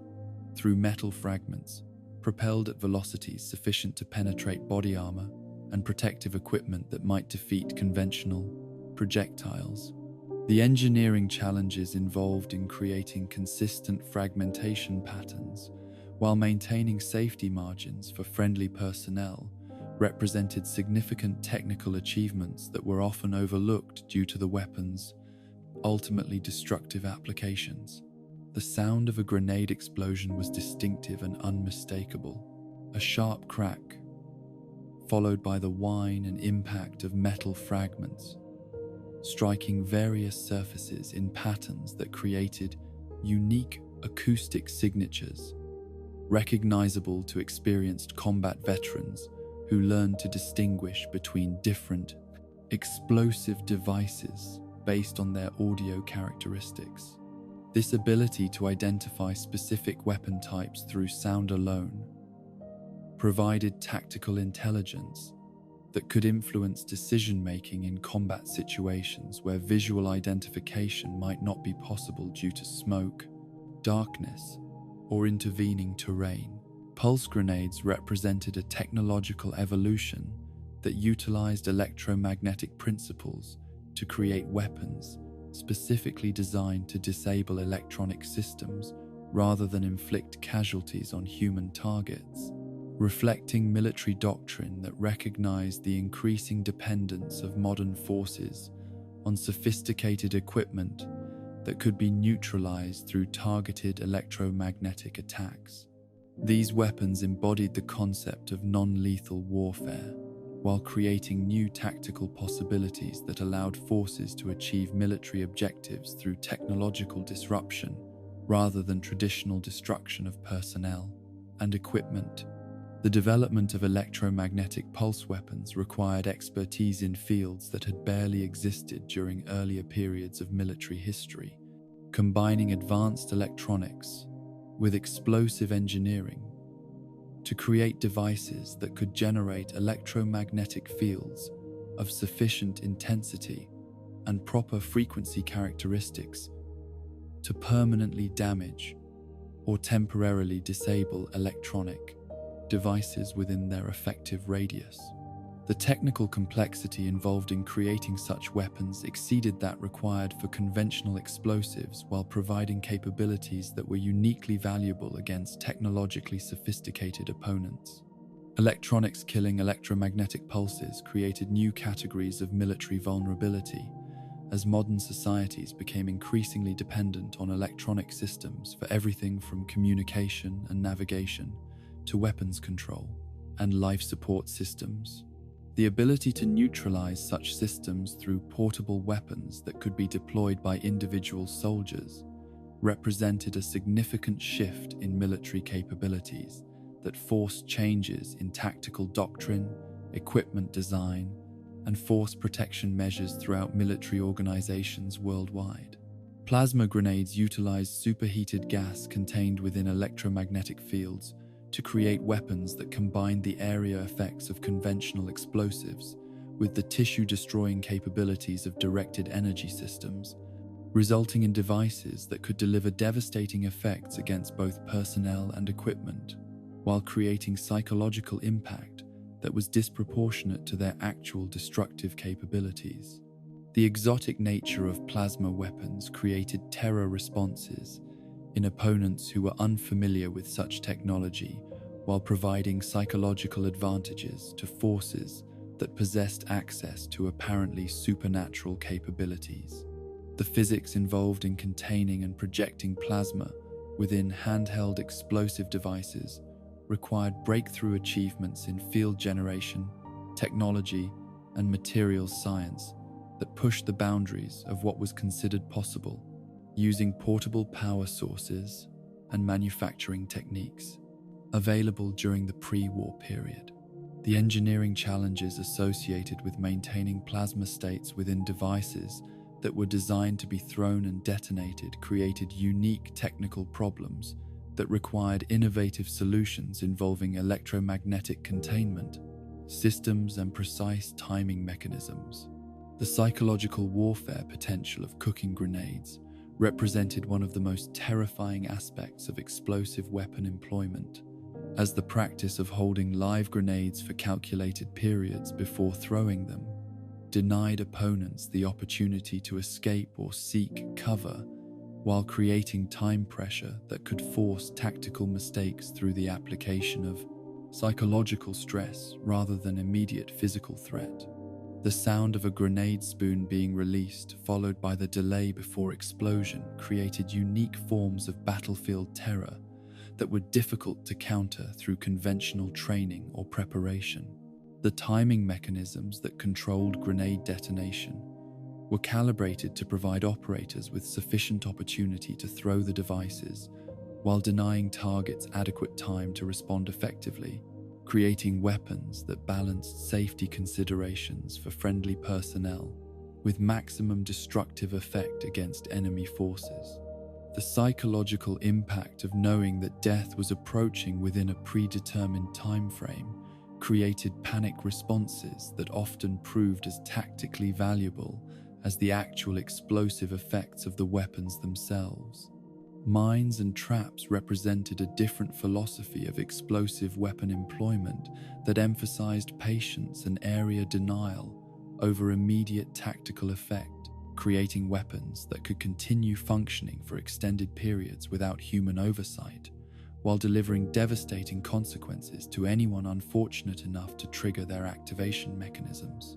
These weapons embodied the concept of making terrain itself hostile to enemy movement while providing defensive capabilities that exceeded what could be achieved through active human presence and engagement. Frag mines buried throughout the wasteland became permanent fixtures of the post-war landscape, creating hazardous areas that remained dangerous for decades after the conflicts that had motivated their emplacement were concluded,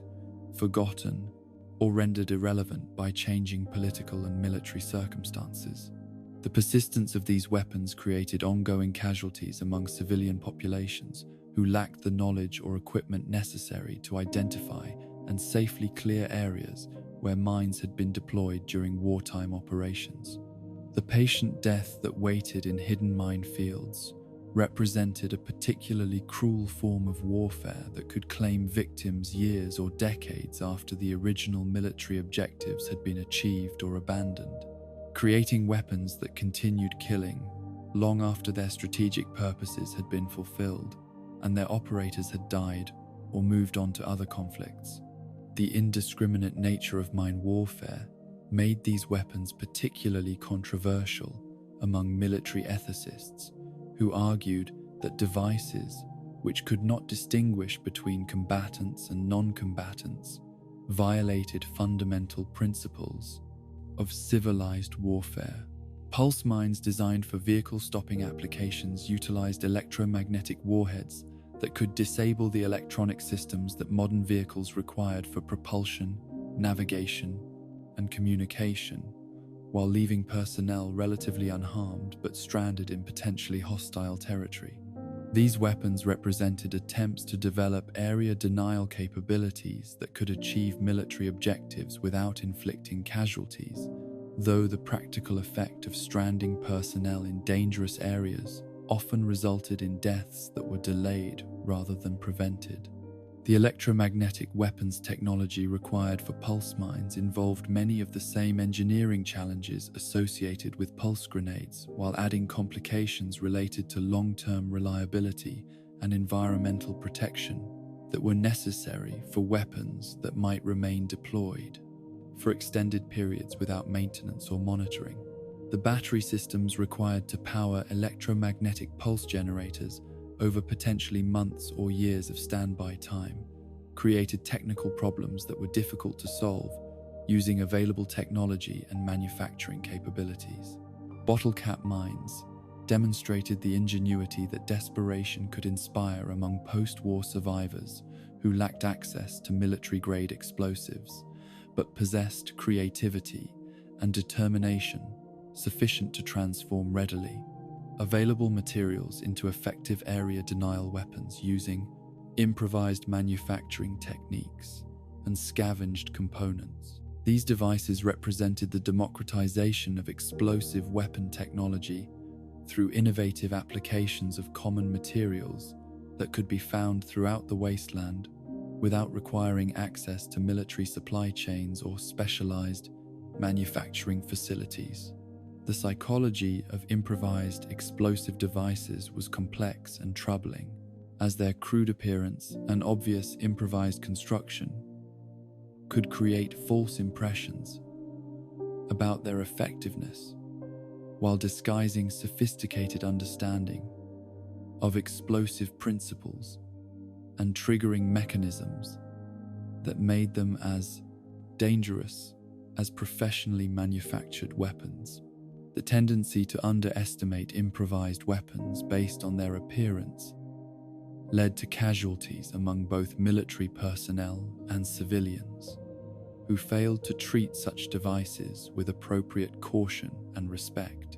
The ethics of area denial weapons in populated areas became increasingly controversial as civilian populations returned to regions that had been mined during military operations, creating situations where weapons that had been deployed for legitimate military purposes became threats to innocent people who lacked the knowledge or resources necessary to identify and avoid dangerous areas. The responsibility for clearing such weapons after conflicts concluded often fell on civilian authorities who lacked the expertise and equipment necessary for safe mine removal operations. Molotov cocktails embodied revolutionary fire in bottles that could be manufactured by anyone with access to combustible liquids and basic materials, creating weapons that required no specialized knowledge or manufacturing capability while delivering psychological impact that far exceeded their actual destructive potential. These improvised incendiary devices became symbols of resistance and desperation that transcended their practical military applications to represent the determination of individuals to fight against overwhelming odds using whatever materials were available. The revolutionary tradition associated with Molotov cocktails created psychological and cultural significance that extended beyond their immediate tactical applications, as these weapons represented the ability of ordinary people to resist organized military forces through creativity and determination, rather than superior equipment or training. The democratic nature of weapons that could be manufactured by anyone using readily available materials provided psychological empowerment that was often more valuable than their actual combat effectiveness. Baseball grenades represented the transformation of America's national pastime into instruments of war through modifications that replaced recreational equipment with explosive charges while maintaining the familiar appearance and throwing characteristics that made them natural weapons for individuals who had grown up participating in baseball culture. The irony of transforming symbols of peaceful recreation into tools of violence was not lost on those who used such weapons, though the practical advantages of utilizing familiar objects often outweighed philosophical concerns about the appropriateness of such applications. The throwing accuracy that baseball culture had developed among American males provided tactical advantages when these skills were transferred to grenade employment, as individuals who had spent years practicing accurate throwing techniques could achieve precision with explosive weapons that exceeded what could be accomplished through military training alone. The muscle memory and hand-eye coordination developed through recreational activities translated directly into combat capabilities that were valuable in situations where accurate grenade placement could determine the outcome of tactical engagements. Nuka-Cola quantum grenades represented the ultimate fusion of American consumer culture with military necessity, transforming corporate refreshment products into weapons that utilized the distinctive blue glow of quantum isotopes to create incendiary devices that were as psychologically effective as they were physically destructive. The corporate branding that remained visible on these improvised weapons created surreal combinations of familiar advertising imagery with battlefield violence that reflected the broader transformation of American society from consumer paradise to post-apocalyptic wasteland. The radioactive properties of quantum cola provided enhanced incendiary capabilities that exceeded what could be achieved using conventional combustible materials, while creating weapons that delivered both immediate fire damage, long-term radiation exposure to anyone unfortunate enough to be caught within their effective radius. The combination of thermal and radiation effects made these weapons particularly feared among survivors who understood that exposure could result in lingering death, even if immediate thermal damage was survivable. The psychology of throwing death at enemies represented a fundamental shift from the abstract violence associated with firearms toward the intimate and personal nature of weapons that required close proximity to targets while making the act of killing a deliberate physical gesture that engaged the thrower's entire body in the process of delivering destruction. The psychological barriers associated with such intimate violence were often more difficult to overcome than those involved in using firearms, creating training challenges that required different approaches than conventional marksmanship instruction. The manufacturing of improvised explosive devices became one of the most dangerous occupations in post-war society, as individuals who possessed the knowledge and materials necessary for creating such weapons faced constant risks of accidental detonation while handling unstable chemicals and improvised triggering mechanisms that lacked the safety features incorporated into professionally manufactured explosives. The casualty rates among improvised weapons manufacturers were substantial, but the strategic value of such capabilities often justified the risks for communities that faced existential threats. The storage and transportation of explosive devices created logistical challenges that were complicated by the improvised nature of many post-war weapons, as devices that lacked standardized safety features and handling procedures required individual assessment and custom storage solutions that could prevent accidental detonation while maintaining accessibility for rapid deployment when tactical situations required immediate access to explosive capabilities. The trading networks that developed around explosive materials and finished devices created some of the most dangerous commerce in post-war society, as merchants who dealt in such materials faced risks that ranged from accidental explosion during transportation to targeted attacks by groups who preferred to acquire explosives through violence rather than negotiation.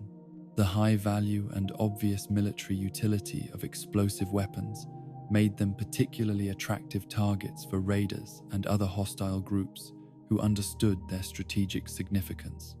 The tactical employment of thrown weapons required timing and coordination that was different from firearms usage, as the delay between weapon deployment and effect created opportunities for targets to take evasive action, while also providing psychological pressure that could force tactical mistakes through the application of time-limited threats. The visible trajectory of thrown weapons also revealed thrower positions in ways that firearms discharge might not, creating tactical vulnerabilities that had to be managed through movement and concealment techniques. The sound signatures of various explosive devices became part of the acoustic landscape of post-war conflict, as experienced survivors learned to identify different weapon types and take appropriate defensive measures based on audio cues that could provide early warning of incoming threats. The ability to distinguish between grenade types, mine explosions, and improvised devices through sound alone provided tactical intelligence that could influence survival decisions in combat situations where visual identification might not be possible. The blast effects of explosive weapons created unique medical challenges for post-war survivors who lacked access to advanced trauma care facilities and specialized equipment. As the combination of fragmentation wounds, concussion injuries, and thermal damage associated with explosive weapons required treatment techniques that were difficult to improvise using available medical supplies. The long-term health effects of explosive weapon exposure often manifested years after initial injuries had healed, creating ongoing medical problems that were difficult to address using post-war healthcare resources. The environmental impact of widespread explosive weapon use was substantial and long-lasting, as unexploded ordnance created hazardous areas that remained dangerous for decades, while the chemical residues from explosive materials contaminated soil and water sources in ways that could affect human health and ecosystem recovery. The cumulative environmental damage from explosive warfare represented one of the hidden costs of post-war conflict that continued affecting survivors long after active hostilities had concluded. In the quiet moments between conflicts, when explosive devices lay dormant in their storage areas or buried in their concealed positions, they served as reminders of humanity's capacity for transforming the most mundane materials into instruments of destruction, while simultaneously representing the creativity and determination that enabled survival in circumstances where conventional weapons and tactics proved inadequate for the challenges posed by post-apocalyptic existence. The metallic heartbeat of post-apocalyptic violence pulsed not through the sophisticated mechanisms of weapons themselves, but through the humble cartridges that gave those weapons purpose and meaning, transforming elaborate mechanical constructions from expensive sculptures into functional instruments of survival and death. In a world where manufacturing capability had been reduced to scattered workshops and improvised laboratories, ammunition became more than mere consumable supplies. It evolved into a currency more reliable than pre-war money, more valuable than gold, and more essential than food or water for those who understood that in the wasteland, the ability to project lethal force often determined whether one would live long enough to worry about such mundane concerns as hunger or thirst. The .38 caliber cartridge represented the democratic ideal of post-war firearms ammunition, a round that was common enough to be found in virtually every corner of the wasteland, while remaining effective enough to serve the needs of survivors who required reliable stopping power without the expense and scarcity associated with more exotic calibers. This ammunition had been designed during the pre-war period to serve the needs of civilian law enforcement and personal defense markets, creating cartridges that balanced manageable recoil with adequate terminal ballistics for use by individuals who lacked extensive firearms training or the physical strength required for more powerful alternatives. The ubiquity of .38 caliber ammunition throughout the post-war world reflected the pre-war popularity of revolvers and small carbines chambered for this cartridge, as millions of these weapons had been produced for civilian markets and remained functional long after the manufacturing facilities that created them had been vaporized in nuclear fire. The reliability of .38 caliber firearms made them natural choices for survivors who needed weapons that would function despite neglect and abuse, while the widespread availability of ammunition made them practical choices for individuals who could not afford to rely on exotic calibers that might be impossible to resupply when stocks were depleted. The manufacturing tolerances that had been built into .38 caliber ammunition were deliberately generous, allowing these cartridges to function reliably in weapons that might have been damaged, poorly maintained, or manufactured to different specifications than those originally intended by ammunition designers. This flexibility made .38 caliber rounds particularly valuable in post-war conditions where weapons were often cobbled together from mismatched parts or modified using improvised techniques that might affect chamber, dimensions, or feeding mechanisms in ways that would prevent more precisely manufactured ammunition from functioning properly. The 5.56mm cartridge embodied military precision transplanted into civilian hands through the complex process of surplus disposal and black market redistribution that characterized the final years before the Great War, when military equipment became increasingly available to civilian purchasers, as defense contractors sought to maximize profits from production lines that were already tooled for military specifications. This intermediate cartridge had been designed to provide automatic weapons with manageable recoil while maintaining effectiveness against body armor and light fortifications, creating ammunition that represented the cutting edge of military small arms development. The ballistic characteristics of 5.56mm ammunition reflected decades of military research into optimal projectile design for engaging human targets at combat ranges, utilizing bullets that were designed to fragment or tumble upon impact with tissue in ways that maximized tissue damage while remaining stable during flight through atmospheric conditions that might affect accuracy. The technical sophistication embedded in these cartridges represented advances in metallurgy, chemistry, and ballistics that exceeded anything available to civilian ammunition manufacturers during most of human history. Military precision engineering applied to mass production techniques created ammunition that could maintain consistent performance characteristics despite being manufactured in quantities measured in millions of rounds, requiring quality control processes and manufacturing standards that represented significant technological achievements in their own right. The ability to produce ammunition that would function reliably, regardless of which specific weapon fired it, represented a form of standardization that was essential for military logistics while providing substantial benefits to post-war survivors who might acquire ammunition from sources other than their weapons' original manufacturers. The 45 ACP cartridge carried with it the accumulated mythology of American military tradition and the reputation for devastating stopping power that had made it the preferred choice for military sidearms during some of the most significant conflicts in pre-war history. This large, heavy bullet delivered kinetic energy through sheer mass rather than velocity, creating wounds that were immediately incapacitating, while remaining manageable for shooters who possessed the strength and skill required to control weapons chambered for such powerful ammunition.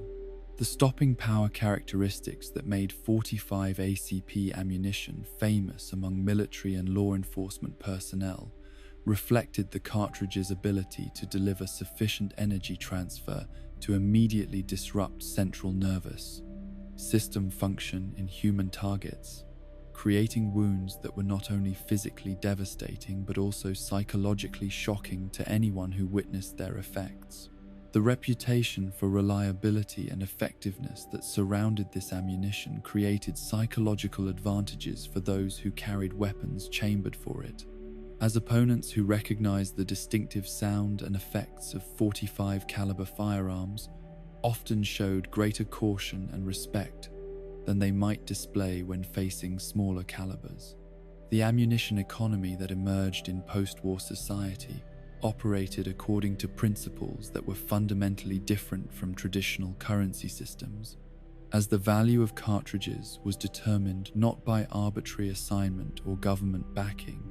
but by their immediate utility for survival and defense in situations where such capabilities could mean the difference between life and death. This created exchange rates that fluctuated based on local conditions, threat levels, and the relative availability of weapons that could utilize specific ammunition types. The trading networks that developed around ammunition commerce became some of the most extensive and reliable systems for moving goods and information across the wasteland, as the universal need for ammunition created markets that transcended political boundaries and factional loyalties while providing incentives for establishing trade routes and communication networks that served broader economic and social functions beyond their immediate commercial purposes.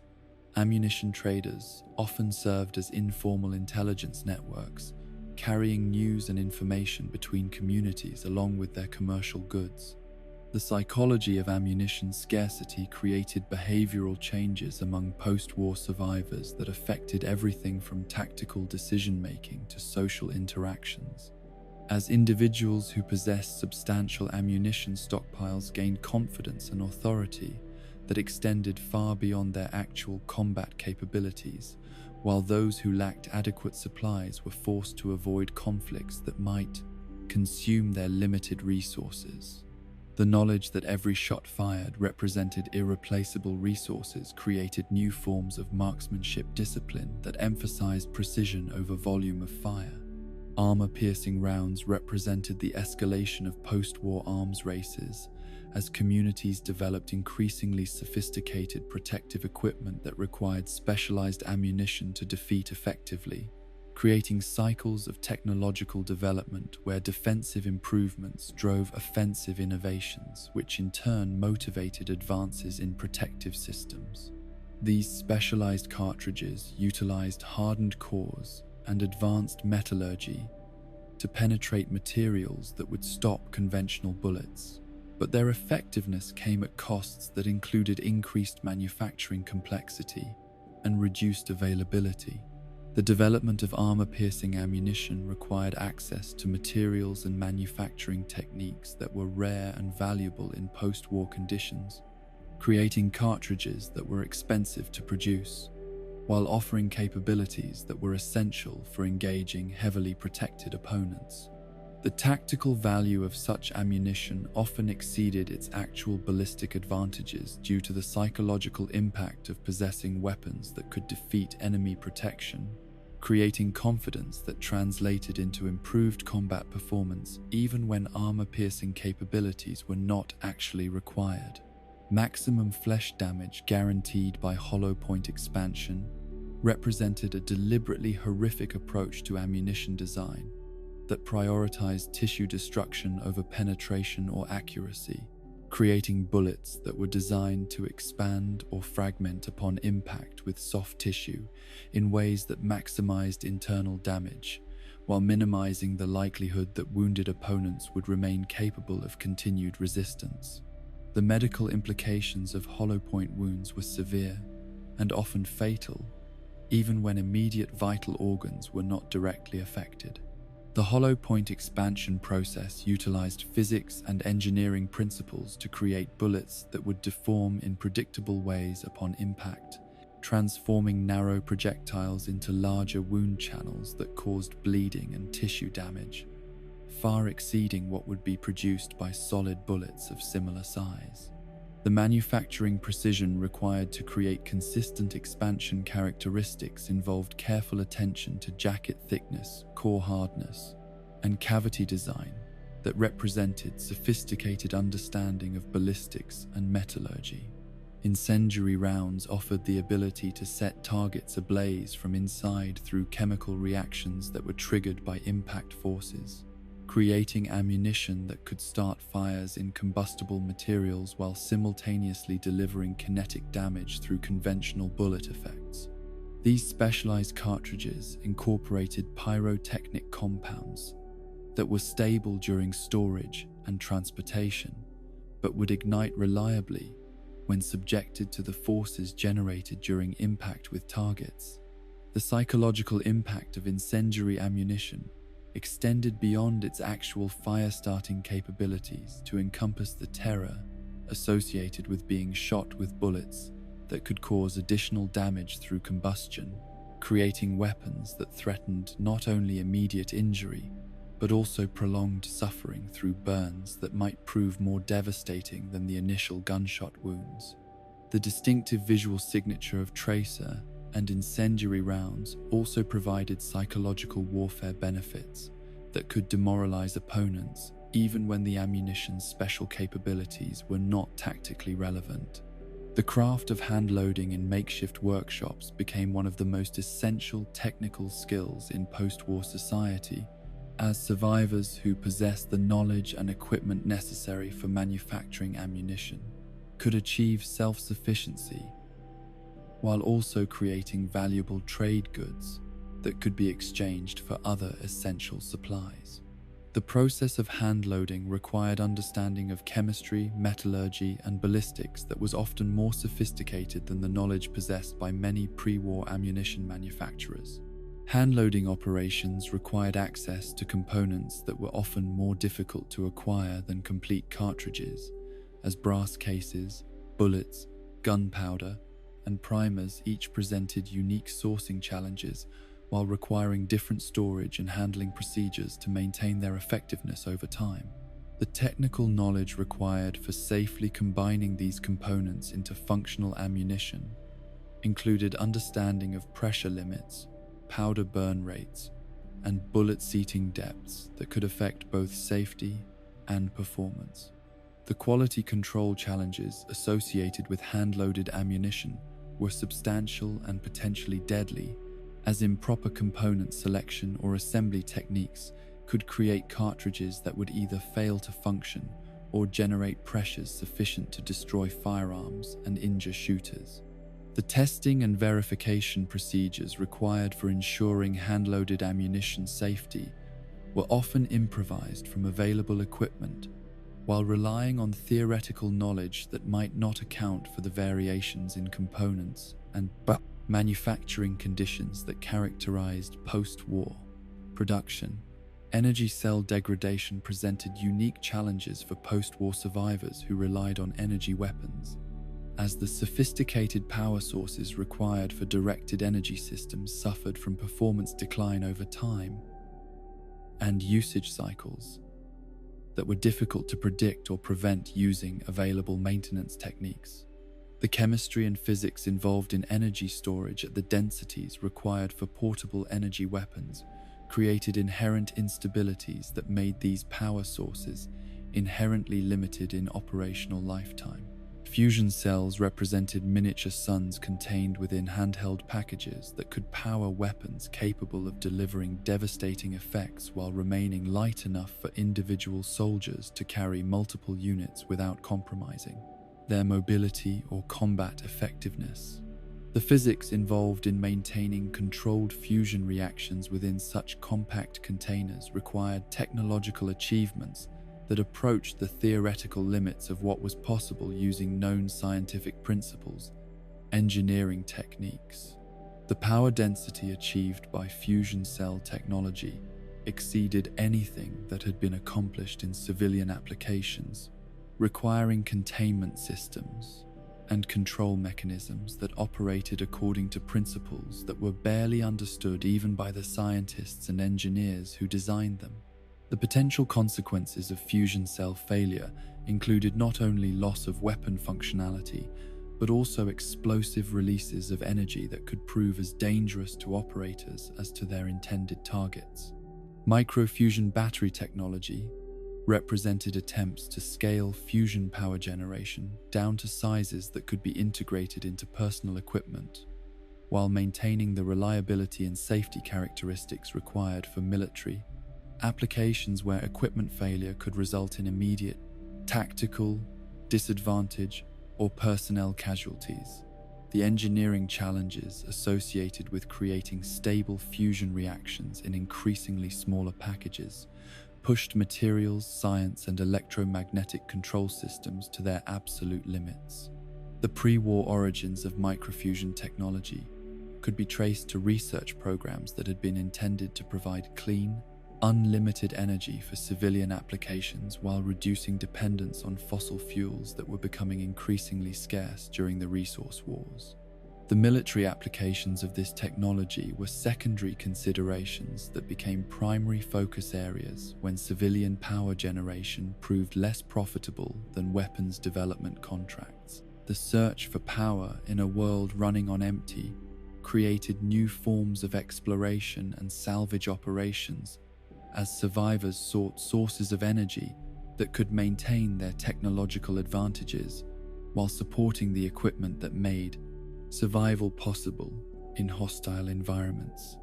The locations where fusion cells and energy weapons could be found were often heavily contested by multiple groups who understood their strategic significance while lacking the numbers or firepower required to secure such sites through conventional military means. The manufacturing knowledge required for producing new fusion cells had largely died with the civilization that created such technology, leaving post-war survivors dependent on finding and maintaining pre-war devices whose operating principles were incomprehensible to anyone without advanced scientific training. The gradual depletion of pre-war energy storage devices created technological regression that forced survivors to adapt their tactics and equipment to accommodate decreasing availability of advanced power sources. The environmental hazards associated with damaged or degraded fusion cells created new forms of contamination that were difficult to detect using available monitoring equipment, while posing health risks that might not manifest for years or decades after initial exposure. The disposal of failed energy storage devices required procedures that were often improvised from general knowledge about radioactive materials rather than specific understanding of the exotic physics involved in fusion power generation. Battery conditioning procedures that could extend the operational lifetime of energy storage devices became closely guarded trade secrets among post-war technicians who possessed the knowledge and equipment necessary for performing such maintenance, creating new forms of social stratification based on technical expertise rather than traditional measures of wealth or political power. The individuals who could maintain and repair advanced technology achieved positions of influence that were often more secure than those held by political leaders or military commanders. The logistics of energy weapon ammunition were fundamentally different from those associated with conventional firearms, as energy storage devices could not be manufactured using simple techniques while requiring transportation and storage procedures that were more complex than those needed for chemical cartridges. The weight and bulk of energy weapon power sources often exceeded those of equivalent quantities of conventional ammunition, while providing fewer shots per unit of carrying capacity. The tactical implications of energy weapon power limitations created new forms of battlefield discipline among operators who understood that their weapons' effectiveness was limited by battery life rather than ammunition supply, forcing careful consideration of target selection and engagement timing that was different from the decision-making processes required for conventional firearms employment. The ability to recharge energy storage devices using available electrical power sources provided tactical flexibility while also creating logistical dependencies that could be exploited by opponents who understood energy weapon limitations. In the quiet workshops where ammunition was crafted from scavenged components and improvised materials, post-war survivors participated in technological archaeology that connected them to the accumulated knowledge of human civilization, while adapting ancient principles to contemporary needs that would have been incomprehensible to their pre-war ancestors. The steady rhythm of cartridge assembly provided meditative focus that helped maintain psychological stability while creating the tools that made survival possible in a world where the difference between life and death was often measured in grains of gunpowder and fractions of inches of bullet placement. When the distance between predator and prey collapsed to arm's length and the sophisticated machinery of gunpowder and electronics became irrelevant compared to the ancient mathematics of muscle, bone, and sharpened steel, survivors discovered that the most primal forms of violence retained their effectiveness despite centuries of technological advancement that had promised to make such intimate brutality obsolete. In the cramped corridors of ruined buildings, the tangled undergrowth of irradiated forests, and the desperate moments when ammunition ran dry or weapons jammed at critical seconds. The blade and the club reasserted their dominance over human conflict, transforming civilized individuals into creatures governed by the same physical laws that had determined survival since humanity first picked up rocks and sticks to defend itself against a hostile world. The combat knife represented military precision distilled into its most essential form, a tool that embodied centuries of accumulated knowledge about the mechanics of killing human beings through the application of sharp steel to vulnerable anatomy. These weapons were designed not for the crude hacking and slashing that characterized improvised edged weapons, but for the surgical application of lethal force through techniques that had been refined by military organizations whose survival depended on training soldiers to kill quickly, quietly,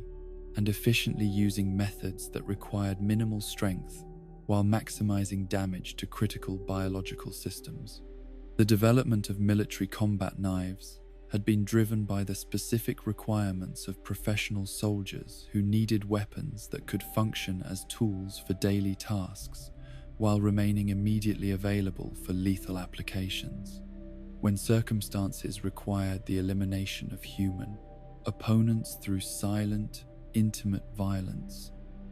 the balance between utility and lethality that characterized these weapons required sophisticated understanding of metallurgy, ergonomics, and human anatomy that was applied toward creating instruments that could serve multiple purposes while excelling in their primary function as instruments of death. The training required for effective combat knife employment was fundamentally different from the marksmanship skills that defined firearms usage, requiring muscle memory and reflexive responses that engaged the entire body in coordinated movements designed to deliver fatal wounds while minimizing the user's exposure to counterattack. The psychological demands of knife fighting were intense and often traumatic, as the intimate nature of edged weapon combat required individuals to overcome deeply ingrained inhibitions against inflicting violence at distances where the opponent's pain and terror were immediately visible and audible. The distinctive sound of a combat knife being drawn from its sheath became one of the most psychologically effective audio signatures in close-quarters combat, as the metallic whisper of steel against leather or synthetic materials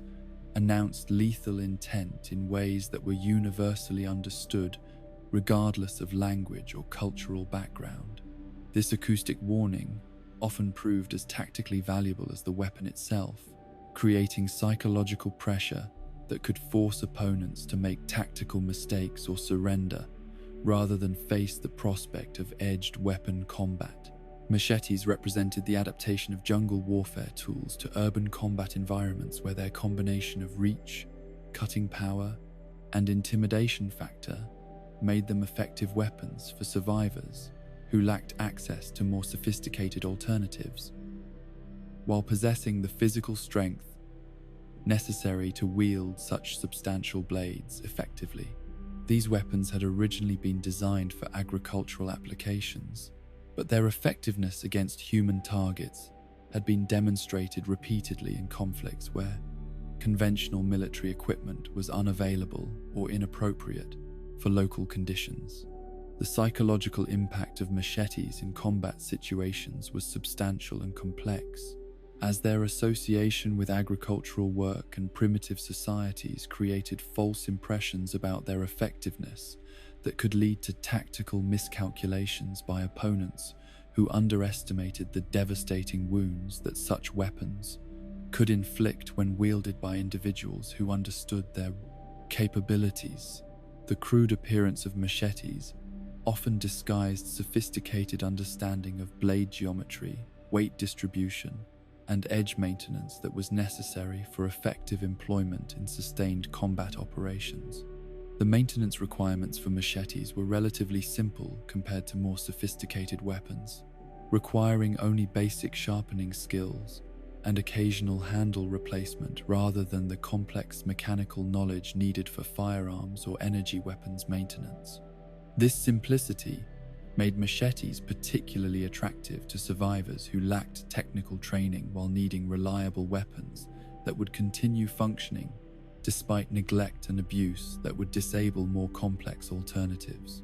Katanas embodied the fusion of Eastern philosophical traditions with Western practicality, representing weapons that had been designed according to aesthetic and spiritual principles that were often incompatible with purely functional approaches to edged weapon development. The cultural mythology surrounding these weapons created psychological effects that often exceeded their actual tactical advantages,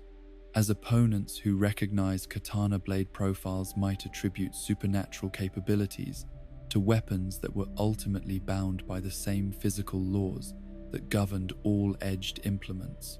The metallurgical techniques that had been used to create traditional katanas represented centuries of accumulated knowledge about steel composition, heat treatment, and forging methods that produced blades with characteristics that were difficult to replicate using modern manufacturing processes. The combination of hard and soft steel components that created the distinctive performance profile of katana weapons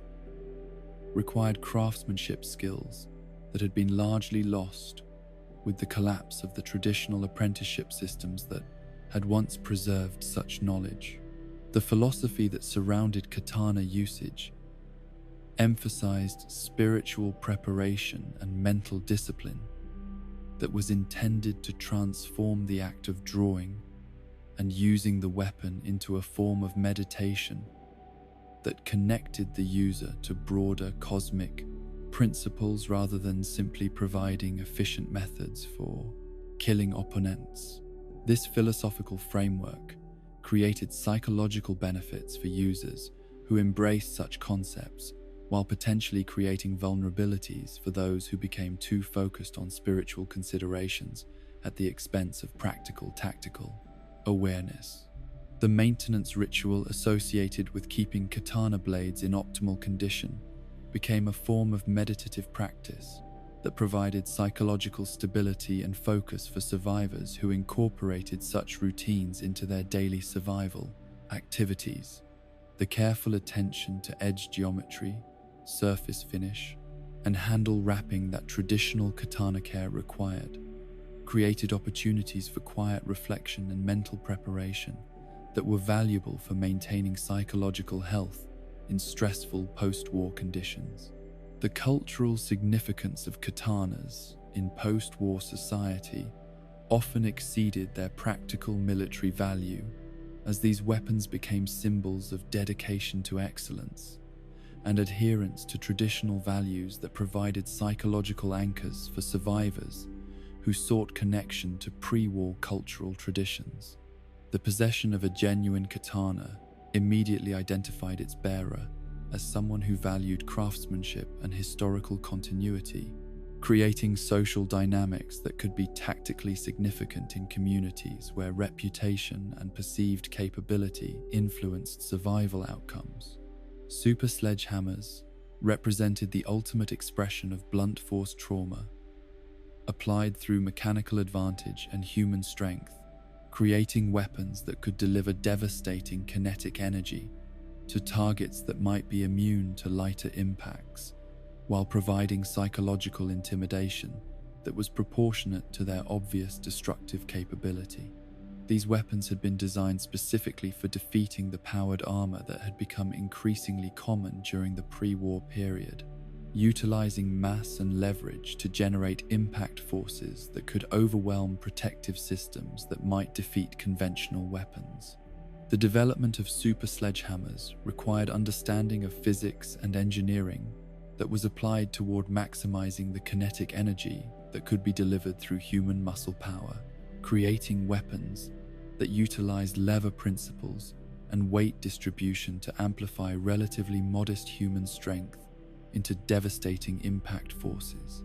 The technical sophistication embedded in these apparently crude weapons was substantial, involving careful attention to balance, handle design, and head construction that was necessary for effective employment by operators who lacked superhuman strength. The physical demands associated with super sledgehammer usage were extreme and potentially dangerous for operators who lacked adequate strength or conditioning, as the weapons required full-body coordination and substantial muscular development to wield effectively without causing self-injury through improper technique or inadequate physical preparation. The training required for safe and effective super sledgehammer employment approached the intensity of professional athletics, while incorporating combat skills that were unique to powered melee weapon systems. The psychological impact of facing opponents armed with super sledgehammers was profound and often decisive, as the knowledge that a single successful hit could cause fatal injuries regardless of protective equipment created tactical considerations that forced significant modifications in combat behavior and defensive positioning. The distinctive appearance and obvious destructive capability of these weapons created intimidation effects that often proved as tactically valuable as their actual kinetic performance. Baseball bats represented the transformation of America's national pastime into survival tools through the simple expedient of applying recreational equipment to life or death situations where the skills and equipment associated with peaceful competition could be repurposed for violent applications. The cultural familiarity that most Americans had with baseball equipment made these weapons psychologically accessible while providing performance characteristics that were effective for close quarters combat, despite their obviously non-military origins. The muscle memory that many post-war survivors had developed through recreational baseball participation translated directly into combat effectiveness with baseball bat weapons, as the swing mechanics required for hitting baseballs were remarkably similar to those needed for delivering effective blows to human opponents. This pre-existing skill base made baseball bats particularly effective weapons for individuals who lacked formal combat training while possessing athletic experience that could be adapted to violent applications. The availability of baseball bats throughout the post-war landscape was substantial due to their pre-war popularity as recreational equipment, creating weapons that could be found in virtually every community, while requiring no specialized manufacturing or maintenance knowledge to keep functional. The combination of effectiveness and availability made baseball bats natural choices for survivors who needed reliable melee weapons without access to military equipment or sophisticated manufacturing capabilities. Tire irons embodied the concept of automotive tools repurposed for cranial adjustment through the application of mechanical principles that had been designed for removing wheel lugs but proved equally effective for removing consciousness from human opponents who threatened survival or safety. These tools represented the transformation of mundane maintenance equipment into weapons of opportunity through the simple recognition that devices designed to apply substantial torque to mechanical fasteners could deliver devastating, blunt force trauma when applied to biological targets. The leverage advantages that tire irons provided made them effective weapons for individuals who lacked the physical strength required for other blunt instruments, while offering reach and impact characteristics that were superior to improvised weapons that might be fashioned from readily available materials. The mechanical advantage provided by tire iron design allowed relatively modest human strength to generate substantial kinetic energy when applied to vulnerable anatomical targets. The physics of blunt force trauma in combat situations involved the transfer of kinetic energy from moving objects to human tissues in ways that could disrupt biological function through mechanical damage that was often more immediately incapacitating than the wounds created by edged weapons or projectiles. The effectiveness of blunt weapons depended on generating sufficient impact forces to overcome the shock-absorbing characteristics of human anatomy while concentrating those forces on areas where mechanical disruption would produce maximum physiological effect. The medical implications of blunt force trauma were complex and often delayed, as the internal injuries created by impact weapons might not become apparent until hours or days after the initial violence, while creating progressive deterioration that could prove fatal, despite initially appearing survivable. The absence of obvious external wounds associated with blunt weapon attacks often led to inadequate medical treatment for victims who might survive initial encounters but die from internal bleeding or organ damage that was not immediately recognized. Power fists represented the marriage of human muscle power with hydraulic enhancement systems that could amplify natural strength into levels that exceeded normal human capabilities while remaining controllable enough for precision.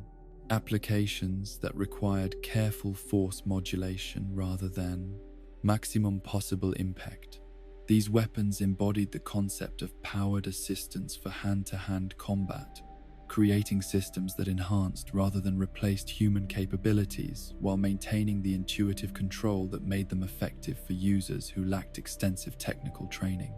The hydraulic enhancement systems that powered these weapons required sophisticated engineering that combined fluid mechanics with ergonomic design to create devices that could amplify human strength without creating unwieldy or dangerous control characteristics. The technical complexity involved in creating powered assistants that enhanced rather than hindered natural movement patterns required understanding of biomechanics and control systems that approached the sophistication of prosthetic limb technology. The power sources required for hydraulic enhancement systems created logistical dependencies that were unique among melee weapons. As power fists required regular maintenance and energy replenishment that was more complex than the simple sharpening or cleaning that characterized conventional melee weapon care. The technical knowledge required for maintaining powered melee weapons was substantial and often difficult to acquire in post-war conditions where formal technical training was unavailable. Rippers represented the application of industrial cutting technology to human targets through devices that were essentially chainsaws redesigned for combat applications, creating weapons that could deliver continuous cutting action rather than the single impacts that characterized conventional edged weapons. The psychological impact of facing opponents armed with powered cutting weapons was extreme and often overwhelming, as the sound and visual effects associated with chainsaw operation created terror responses that were disproportionate to the weapon's actual tactical advantages. The development of Ripper weapons required modifications to standard chainsaw designs that addressed the unique requirements of combat applications while maintaining the cutting effectiveness that made such devices attractive for close quarters violence. The engineering challenges involved in creating powered cutting tools that were suitable for human targets included safety considerations, weight reduction, and reliability improvements that were necessary for effective employment in combat situations. The fuel requirements for powered cutting weapons created logistical complications that limited their tactical utility compared to unpowered alternatives, as rippers consumed combustible materials at rates that were difficult to sustain during extended operations while requiring maintenance procedures that were complex and time-consuming. The distinctive audio signature of powered cutting weapons also eliminated any possibility of stealthy employment, making them inappropriate for situations where surprise or concealment were tactically important. Thermic lances represented the application of industrial welding and cutting technology to combat situations through devices that could generate temperatures sufficient to cut through metal and stone while remaining portable enough for individual operation in field conditions. These weapons utilized controlled combustion processes to create cutting flames that could penetrate materials that would defeat conventional weapons, while delivering thermal effects that were immediately incapacitating to human targets. The operating principles that made thermic lances effective industrial tools translated directly into combat applications, as the high-temperature flames that could cut through structural steel could also cauterize wounds, while inflicting thermal damage that was both immediately painful and ultimately fatal. The psychological impact of weapons that combined cutting capability with thermal effects created terror responses that were unique among melee weapon systems. The fuel and oxidizer requirements for thermic lance operation created logistical challenges that were substantial and potentially dangerous, as these weapons required chemical supplies that were hazardous to store and transport, while consuming materials at rates that made sustained operation difficult without substantial supply support. The technical knowledge required for safe thermic lance operation included understanding of combustion chemistry and thermal effects that exceeded what most survivors possessed without specialized training. The terrifying intimacy of powered close combat created psychological pressures that were unlike anything associated with conventional weapons, as the mechanical enhancement of human violence produced effects that seemed to transcend normal physical limitations while remaining fundamentally dependent on human strength and coordination. The combination of mechanical amplification with human control created weapons that were more personally involving than firearms, while being more devastating than unpowered alternatives. The maintenance culture that developed around powered melee weapons became increasingly ritualistic, as technical understanding declined, and survivors were forced to rely on procedures that were partially understood while incorporating superstitious elements that might or might not contribute to weapon reliability. The complexity of powered weapon systems made them vulnerable to failure modes that were difficult to diagnose and repair using available resources, creating dependencies on technical knowledge that was rare and valuable in post-war society. The social status associated with possessing powered melee weapons was substantial due to their obvious technical sophistication and devastating combat effectiveness, creating hierarchies within survivor communities that were based on access to advanced equipment rather than personal combat skills or physical capabilities. The individuals who possessed and could maintain powered weapons often achieved leadership positions that reflected their community's recognition of the tactical advantages provided by such equipment. The training required for effective powered weapon employment was substantially different from that needed for conventional melee weapons, as the enhanced capabilities provided by mechanical assistance required new tactical approaches and safety procedures that were not intuitive for users who were accustomed to unpowered alternatives. The potential for powered weapons to cause accidental injury to their operators was substantial and required careful attention to technique and safety protocols that were often improvised from general principles rather than formal instruction.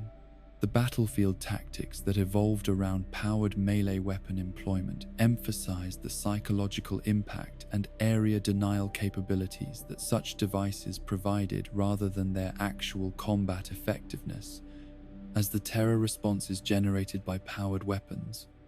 often achieve tactical objectives without requiring actual weapon employment. The sound and visual signatures of powered weapons could clear areas of opponents who preferred to retreat rather than face the prospect of engaging such obviously dangerous equipment. The ethical implications of using powered weapons in close quarters combat were complex and troubling, as the enhanced destructive capability provided by mechanical assistance could easily exceed what was necessary for self-defense or legitimate military objectives, while creating suffering that was disproportionate to tactical requirements. The temptation to use maximum available force when such force was readily available created moral hazards that were difficult to address through conventional military discipline or ethical training. In the quiet moments between violence, when powered weapons lay silent and unpowered melee weapons rested in their sheaths and holsters. These tools served as reminders of humanity's eternal relationship with violence and the ways in which technological advancement had both enhanced and complicated that relationship, while leaving unchanged the fundamental reality that survival sometimes required the willingness to inflict death through intimate, personal action that engaged not just mechanical devices, but the deepest aspects of human nature and moral character. In the sacred spaces where function intersected with obsession, where the mundane necessity of keeping tools operational became elevated to ritualistic devotion that bordered on the spiritual, post-war survivors discovered that the maintenance of weapons was not merely a practical requirement, but a form of meditation that connected them to the deepest truths about survival, mortality, and the relationship between human consciousness and the mechanical extensions that made continued existence possible in a world that seemed designed to destroy both flesh and steel with equal enthusiasm. The daily cleaning rituals that had once been simple military discipline evolved into something approaching religious practice, as survivors understood that their lives depended not just on possessing functional weapons, but on maintaining those weapons in states of mechanical perfection that could be achieved only through constant attention and devotion that exceeded mere competence to approach the realm of art. The sound of actions cycling in the quiet hours became the heartbeat of post-war civilization, a mechanical rhythm that provided psychological comfort and practical reassurance to survivors who had learned that the difference between life and death often resided in tolerances measured in thousandths of an inch and timing calculated in milliseconds. These daily maintenance sessions served multiple purposes beyond their obvious practical applications,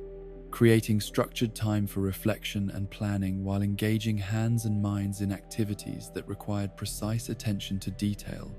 without demanding the kind of creative thinking that might be exhausting after long days of survival-focused decision-making. The meditation that emerged from mechanical devotion was not the abstract contemplation practiced by pre-war spiritual seekers, but a grounded, tactile form of mindfulness that connected consciousness to physical reality through the manipulation of springs, pins, and precisely machined surfaces that responded to care with improved performance and neglect with potentially fatal failure. Survivors who embraced these maintenance rituals often reported psychological benefits that extended far beyond their confidence in their equipment's reliability, finding in the repetitive actions and careful observations a form of mental discipline that helped manage stress and anxiety while providing a sense of control in circumstances where so much remained beyond human influence. The improvised repair techniques that emerged from necessity and limited resources represented some of the most creative applications of engineering principles that the post-war world produced, as survivors learned to substitute available materials for original components while maintaining the precise tolerances and mechanical relationships that were essential for continued weapon function. These repairs often involved compromises between theoretical perfection and practical possibility, creating solutions that worked adequately under field conditions while remaining vulnerable to failure modes that would never affect properly manufactured components. When a weapon jam meant death for yourself and loved ones, the psychological pressure associated with maintenance activities reached levels that could be overwhelming for individuals who lacked the technical knowledge or emotional stability necessary for performing precision work under stress. The knowledge that mechanical failure could result in immediate catastrophe created feedback loops where anxiety about equipment reliability could interfere with the careful attention required for proper maintenance, potentially creating the very failures that such anxiety sought to prevent. The ritual aspects of field maintenance served important psychological functions beyond their practical benefits, providing survivors with activities that could be performed during periods of high stress or uncertainty, while creating a sense of agency and control that helped counteract the helplessness that characterized so much of post-war existence. The tactile engagement with familiar tools and procedures provided grounding experiences that could interrupt anxiety cycles and rumination patterns that might otherwise become overwhelming during extended periods of danger or uncertainty. Scopes and sights represented the extension of human sensory capabilities through precision optics and mechanical engineering that could transform adequate marksmen into precision shooters, while providing psychological confidence that often proved as valuable as actual performance. Improvements. The modification philosophy that surrounded optical enhancement systems emphasized the personalization of weapons to match individual users' physical characteristics and shooting styles, creating relationships between shooters and their equipment that transcended simple tool usage to approach genuine partnership between human skill and mechanical capability. The installation and adjustment of optical systems required technical knowledge that combined understanding of ballistics, optics, and mechanical engineering with practical skills that could only be developed through hands-on experience with specific weapon and sight combinations. The process of zeroing scopes became a form of technical meditation that required patience, precision, and systematic methodology that many survivors found psychologically rewarding, despite the time and ammunition costs involved in achieving optimal accuracy. Stocks and grips that made weapons extension of the body required understanding of ergonomics and biomechanics that was often more sophisticated than the knowledge possessed by original weapon designers, as post-war modifications were typically performed by individuals who would personally use the modified equipment rather than engineers who might never fire the weapons they designed. This personal investment in modification outcomes created incentives for achieving levels of customization that exceeded anything available through mass production techniques. The workshop as sacred space in profane times represented one of the most important developments in post-war culture, creating areas where technical knowledge could be preserved and transmitted,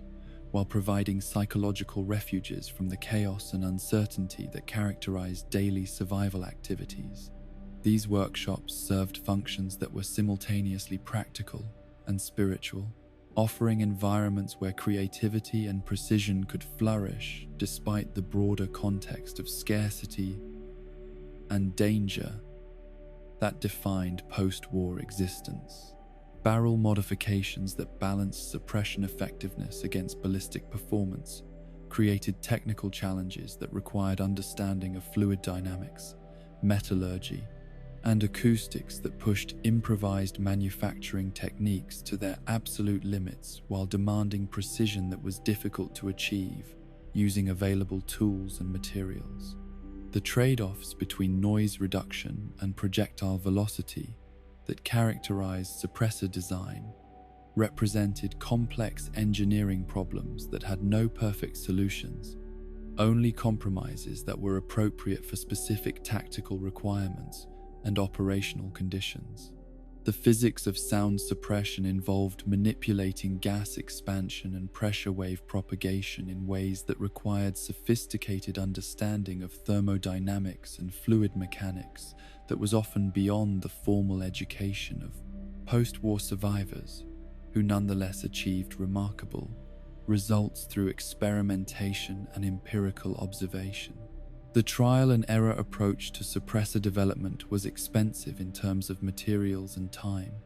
while being potentially dangerous for experimenters who lacked theoretical knowledge about pressure limits and metallurgical requirements. Weapon dealers and their moral calculations operated in ethical grey areas that were complicated by the reality that instruments of death were also essential tools for protecting innocent life in circumstances where legal authorities were absent or ineffective. The individuals who engaged in weapons commerce faced daily decisions about whether Potential customers were likely to use purchased equipment for legitimate self-defense or predatory violence, creating moral dilemmas that had no clear answers in societies where the distinction between protector and predator was often situational rather than inherent. The black market in military-grade components represented some of the most dangerous and lucrative commerce in post-war society, as the demand for advanced weapons technology created incentives for theft, smuggling, and violence that could destabilize entire communities while providing essential capabilities that were necessary for defense against hostile forces. The individuals who participated in such markets operated under constant threat of violence from competitors, customers, and authorities, while providing services that were essential for community survival. Building trust through mutual armament created social dynamics that were unique to post-war society, as communities that shared weapons and ammunition with their members demonstrated commitment to collective defense, while creating bonds of mutual dependence that could strengthen social cohesion. The weapons that communities provided to their members served as both practical tools and symbols of membership that carried social meaning beyond their immediate tactical applications. Ammunition, as currency in cash-poor societies, created economic systems that were based on immediately useful commodities rather than abstract representations of value, establishing exchange rates that reflected actual utility rather than arbitrary assignment or government backing. The ammunition economy provided stability and predictability that was often superior to traditional currency systems, while creating incentives for maintaining and expanding local manufacturing capabilities that could produce widely accepted trade goods. The trading networks that connected distant communities through weapons and ammunition commerce became some of the most reliable communication systems in the post-war world, carrying information along with commercial goods while establishing relationships between settlements that might otherwise remain isolated and vulnerable. These commercial relationships often evolved into mutual defense agreements and resource-sharing arrangements that provided security and prosperity benefits beyond their immediate commercial purposes. The psychological attachment to weapons that transcended normal tool relationships reflected the reality that in post-war conditions, these devices often represented the most reliable and dependable companions that survivors possessed, functioning with mechanical consistency that was often superior to human reliability, while requiring care and attention that created emotional bonds between users and equipment. The naming of weapons represented a form of personification that helped survivors maintain psychological connections to their most essential possessions. Lucky weapons that saved lives against impossible odds achieved legendary status within survivor communities, becoming objects of reverence that were valued far beyond their actual mechanical capabilities due to their association with miraculous survival stories that provided hope and inspiration to others facing desperate circumstances. These weapons served psychological functions that exceeded their practical applications, reminding their communities that survival was possible, even when odds seemed overwhelming. The grieving process that occurred when favorite weapons broke beyond repair revealed the depth of emotional attachment that could develop between survivors and their equipment, as the loss of weapons that had provided protection through dangerous periods created psychological trauma that was often comparable to losing trusted friends or family members. The ceremonies that some communities developed around the burial or memorialization of irreparable weapons reflected their understanding that such losses deserved recognition and mourning. Passing weapons to children as inheritance represented one of the most important forms of wealth transfer in post-war society, as parents who possessed functional firearms could provide their offspring with capabilities that were essential for survival, while maintaining family traditions and knowledge that connected generations through shared understanding of specific weapons and their maintenance requirements. These inheritance patterns created dynasties based on access to essential tools rather than traditional forms of wealth. Teaching children to use weapons for protection required balancing safety education with combat training, creating pedagogical challenges that had no precedent in pre-war educational systems while addressing practical needs that could determine whether young people would survive to adulthood in hostile environments. The age at which children should begin weapons training became a community decision that reflected local threat levels and cultural values, while acknowledging that early training could provide survival advantages. Professional killers versus desperate survivors operated according to different psychological and tactical frameworks that reflected their varying motivations and levels of commitment to violence as a primary survival strategy. The professional approach to violence emphasized efficiency and emotional detachment, while the desperate approach was characterized by intensity and personal investment that could be either advantageous or counterproductive, depending on specific circumstances and opponent capabilities. The first kill and its psychological aftermath represented a fundamental transition in human development that had no preparation or support systems in post-war society, as individuals who crossed the threshold from non-violent to violent survival strategies faced emotional and moral consequences that were difficult to process without guidance from others who had undergone similar experiences. The psychological impact of killing human beings for the first time was often more traumatic than physical injuries received during combat. The community defense responsibilities that were shared among armed citizens created social obligations and expectations that were different from individual self-defense needs, requiring coordination and training that approached military organization while maintaining the voluntary cooperation that characterized civilian communities. The individuals who accepted such responsibilities often found themselves serving leadership roles that extended beyond military functions to encompass broader community governance and decision-making responsibilities. When weapons became symbols rather than tools, they served representational functions that could be as important as their practical applications, providing communities with rallying points and identity markers that helped maintain social cohesion while communicating messages about values and capabilities to outsiders who might be potential allies or threats. The ceremonial use of weapons in community rituals helped maintain their symbolic significance while preserving practical knowledge about their operation and maintenance.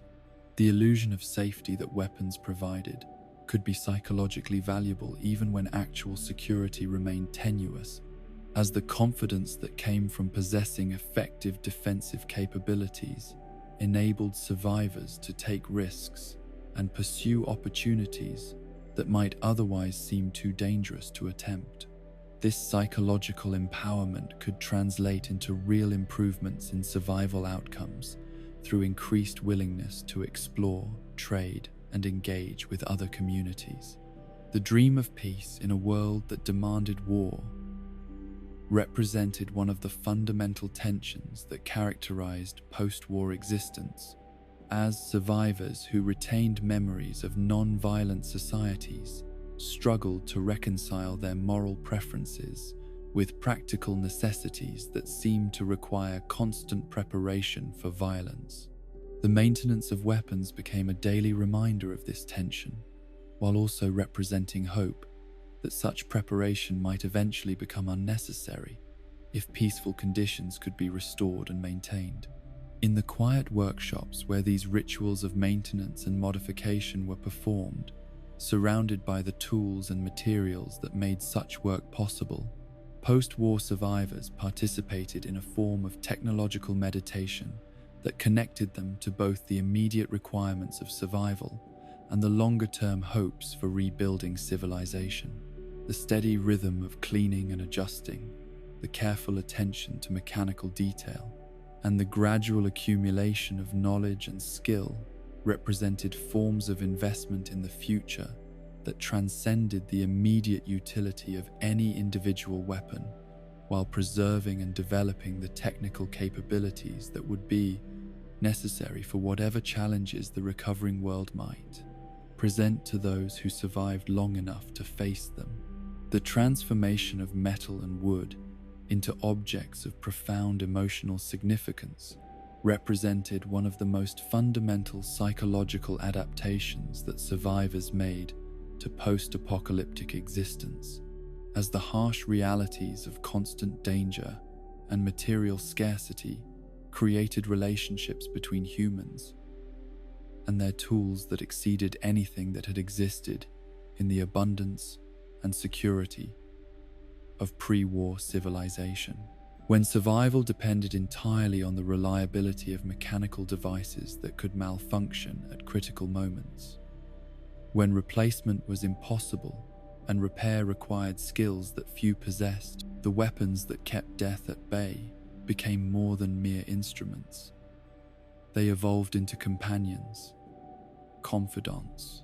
and the closest things to permanent relationships that many survivors would ever experience in a world where human connections were constantly severed by violence, disease,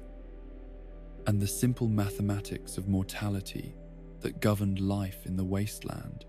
The naming of weapons represented a form of personification that served deep psychological needs among people who had been stripped of almost everything that once provided meaning and stability in their lives, transforming anonymous, manufactured objects into unique individuals with histories, personalities, and relationships that could provide emotional anchor points in circumstances where traditional sources of identity and belonging had been destroyed. These names were rarely chosen casually or assigned arbitrarily, but emerged from specific experiences, observed characteristics, or emotional associations that reflected the intimate knowledge that developed between survivors and the tools upon which their continued existence depended with absolute reliability. The process by which weapons acquired names often involved survival stories that were too intense and personal to share with others, creating private mythologies that connected specific mechanical devices to moments of triumph, terror, or transformation that had defined their owner's post-war existence. A rifle that had saved its user from a pack of feral dogs might become lifesaver or guardian, while a pistol that had never missed a critical shot might earn the name truth or justice, reflecting not just mechanical reliability but the moral weight that survivors attached to their ability to protect themselves and others through accurate application of lethal force when circumstances provided no alternative to violence. The emotional investment that developed around named weapons created psychological bonds that were often stronger and more reliable than human relationships, in a world where trust was a luxury that could prove fatal if granted carelessly or withdrawn at critical moments. Survivors who had watched friends betray them, lovers abandon them, and family members die, despite their best efforts to provide protection, often found that their weapons remained constant through experiences that would have broken lesser bonds, functioning with mechanical predictability that was more dependable than human loyalty or affection. Lucky weapons that save lives against impossible odds achieved status that transcended mere superstition to become genuine objects of faith for survivors who had witnessed their effectiveness in situations where rational analysis suggested that survival should have been impossible. These weapons accumulated stories and reputations that were carefully preserved and transmitted to others, creating oral traditions that served multiple functions within survivor communities by providing entertainment, instruction, and hope while preserving tactical knowledge about specific weapons and their optimal employment methods. The psychological power of lucky weapons often exceeded their actual mechanical advantages, as the confidence that came from wielding instruments that had proven their effectiveness in desperate circumstances could translate into improved performance through increased accuracy, faster target acquisition, and tactical decision-making that was enhanced by the user's absolute faith in their equipment. This confidence feedback loop created performance improvements that were measurable and significant, demonstrating that the psychological aspects of weapon employment were as important as technical specifications or ammunition quality. The social dynamics that surrounded legendary weapons within survivor communities created hierarchies and relationships that were based on access to tools rather than traditional measures of social status. As individuals who possessed weapons with established reputations for effectiveness could command respect and authority that was proportionate to their equipment's demonstrated capabilities. These social structures reflected the pragmatic realities of post-war existence, where theoretical leadership qualities were less important than proven ability to protect community members through superior firepower and tactical skill. The grieving process that occurred when favorite weapons broke beyond repair revealed the depth of emotional attachment that could develop between humans and mechanical devices. When those devices served functions that exceeded simple tool usage to encompass companionship, identity, and psychological security, survivors who lost weapons that had accompanied them through years of danger and hardship often experienced grief reactions that were comparable to losing family members,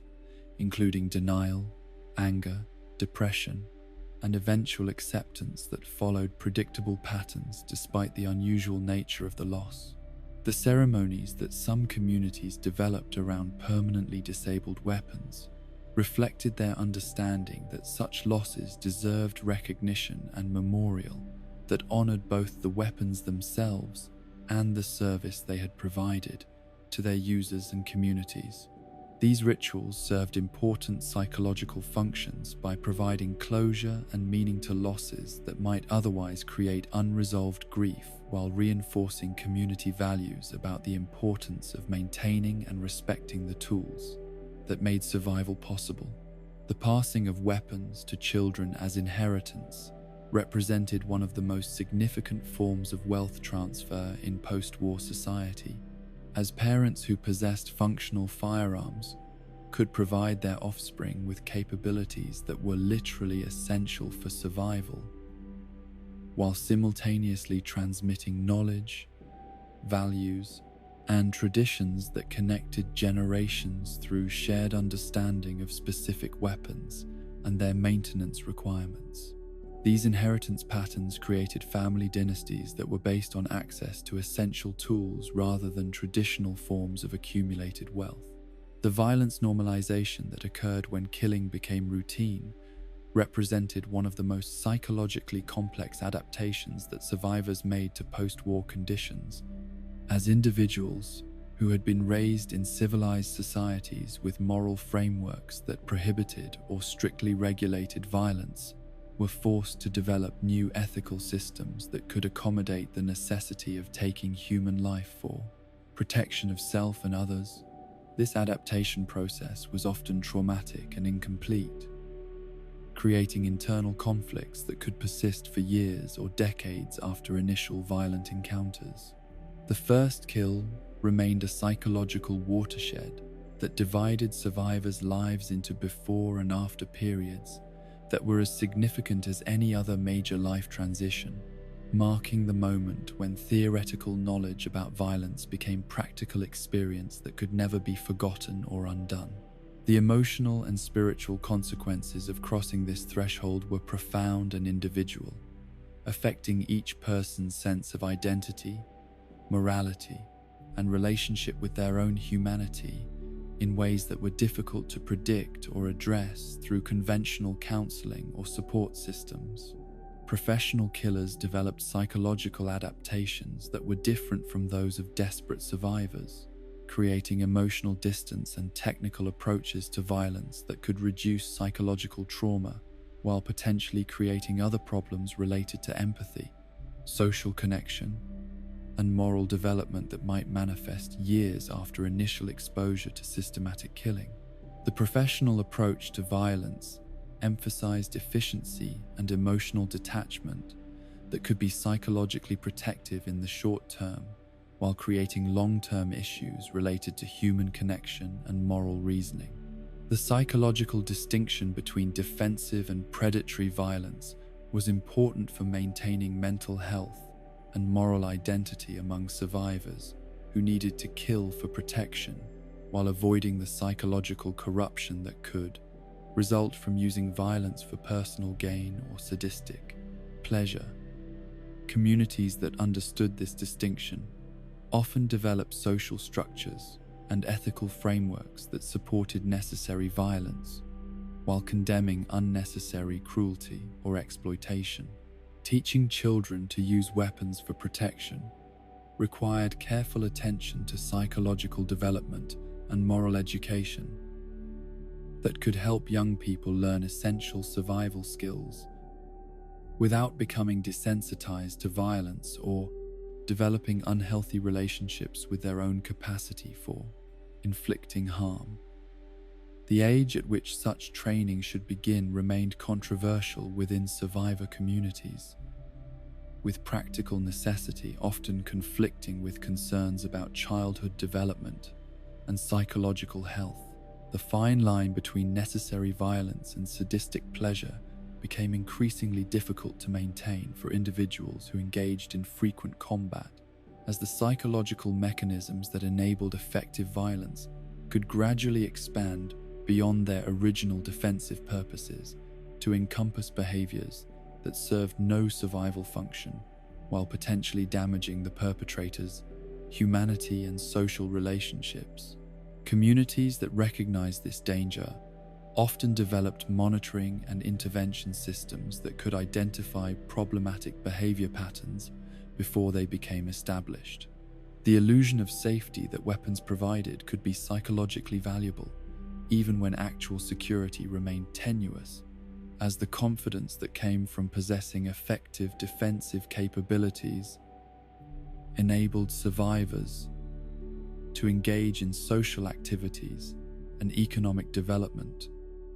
that might otherwise seem too risky to attempt. This psychological empowerment could translate into real improvements in community development and quality of life through increased willingness to invest time and resources in projects that required long-term stability to be worthwhile. Community defense responsibilities that were shared among armed citizens created social obligations and expectations that differed from individual self-defense needs, requiring coordination and training that approached military organization, while maintaining the voluntary cooperation that characterized civilian communities. The individuals who accepted such responsibilities often found themselves serving leadership roles that extended beyond military functions to encompass broader community governance and decision-making authority that reflected their community's recognition of their commitment and capability. The psychological burden of protecting others through violence created moral and emotional pressures that were different from those associated with self-defense, as individuals who assumed responsibility for community safety faced the possibility that their decisions and actions could determine whether innocent people lived or died. This responsibility could be empowering and meaningful, while also being overwhelming and traumatic for individuals who lacked training or support systems that could help them process the emotional consequences of their protective role. The social recognition that accompanied effective community defense could provide psychological benefits that helped offset the trauma associated with violence, as individuals who successfully protected their communities often received respect and gratitude that validated their sacrifices, while reinforcing their sense of purpose and meaning. These social rewards could be essential for maintaining the psychological health of community defenders who might otherwise be overwhelmed by the moral and emotional costs of their protective activities. When weapons became symbols rather than tools, they served representational functions that could be as important as their practical applications,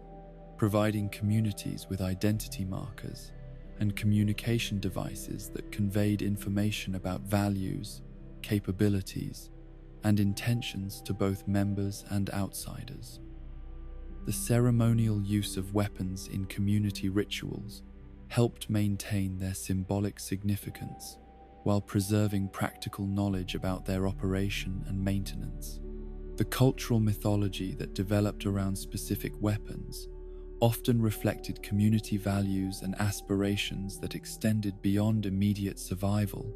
needs to encompass hopes for eventual recovery and rebuilding of civilized society. These mythologies served important functions by providing inspiration and meaning that could sustain communities through difficult periods, while preserving cultural knowledge and traditions that might otherwise be lost during the struggle for basic survival. Security in an insecure world remained largely psychological rather than objective, as the threats that characterized post-war existence could rarely be eliminated completely through individual or community action, making the sense of security that weapons provided more important than actual measurable improvements in safety. This psychological security enabled survivors to engage in activities and make investments that required confidence in future stability, creating possibilities for community development and personal growth that would otherwise remain impossible. The dream of peace in a world that demanded war represented one of the fundamental tensions that characterized post-war existence, as survivors who retained memories of non-violent societies struggled to reconcile their moral preferences with practical necessities that seemed to require constant preparation for violence. The weapons that made survival possible also served as daily reminders of the failure of peaceful solutions and the ongoing threat that violence represented to human dignity and moral development. The hope that weapons might eventually become unnecessary provided psychological motivation for survivors who engaged in community building and conflict resolution activities that were intended to create conditions where violence would no longer be required for protection or problem solving. This hope helped maintain moral frameworks that distinguished between necessary and unnecessary violence, while providing goals that could justify short-term compromises with idealistic principles. The relationship between individual capability and community security was complex and often paradoxical, as the weapons that provided individuals with personal protection capabilities could also create instability and conflict within communities, if not properly regulated through social norms and formal agreements. The challenge of maintaining both personal security and community cohesion required sophisticated social and political solutions that balanced individual rights with collective needs. The moral frameworks that survivors developed to accommodate necessary violence while preserving essential human values represented some of the most important cultural work that post-war communities performed, creating ethical systems that could guide behavior in circumstances where traditional moral authorities were absent and conventional ethical principles proved inadequate for addressing the realities of survival in hostile environments. These moral innovations often combined elements from pre-war ethical traditions with practical adaptations that reflected post-war realities. The psychological resilience that enabled effective weapon use without complete moral corruption required mental and emotional resources that were often scarce among survivors who faced multiple stresses and traumas simultaneously, creating situations where individuals who were capable of effective violence might lack the psychological stability necessary for making sound moral decisions about when and how such violence should be employed. Communities that recognized this challenge often developed support systems that could help their defenders maintain both effectiveness and humanity. In the quiet moments between conflicts, when weapons rested unused but ready in their holsters and storage areas, they served as bridges between the violent realities of post-war existence and the peaceful aspirations that most survivors retained despite their harsh circumstances, reminding their owners that the capacity for violence and the desire for peace were not necessarily contradictory, but could coexist within individuals and communities that were committed to using force only when absolutely necessary for protection of innocent life and preservation of human dignity.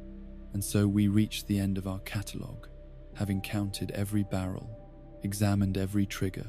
traced every bullet's path through the dark history of humanity's second chance at civilization. In the silence that follows the last weapon's description, perhaps you can hear what the wasteland's arsenal truly represents, not mankind's love affair with destruction, but our desperate creativity in the face of extinction, our refusal to surrender even when surrounded by the evidence of our own failures.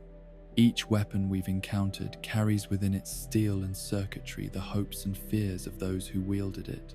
From the crudest pipe pistol to the most sophisticated energy rifle, they all serve the same fundamental purpose: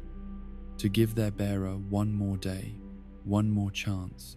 one more opportunity to find something worth preserving in a world that seems determined to destroy itself.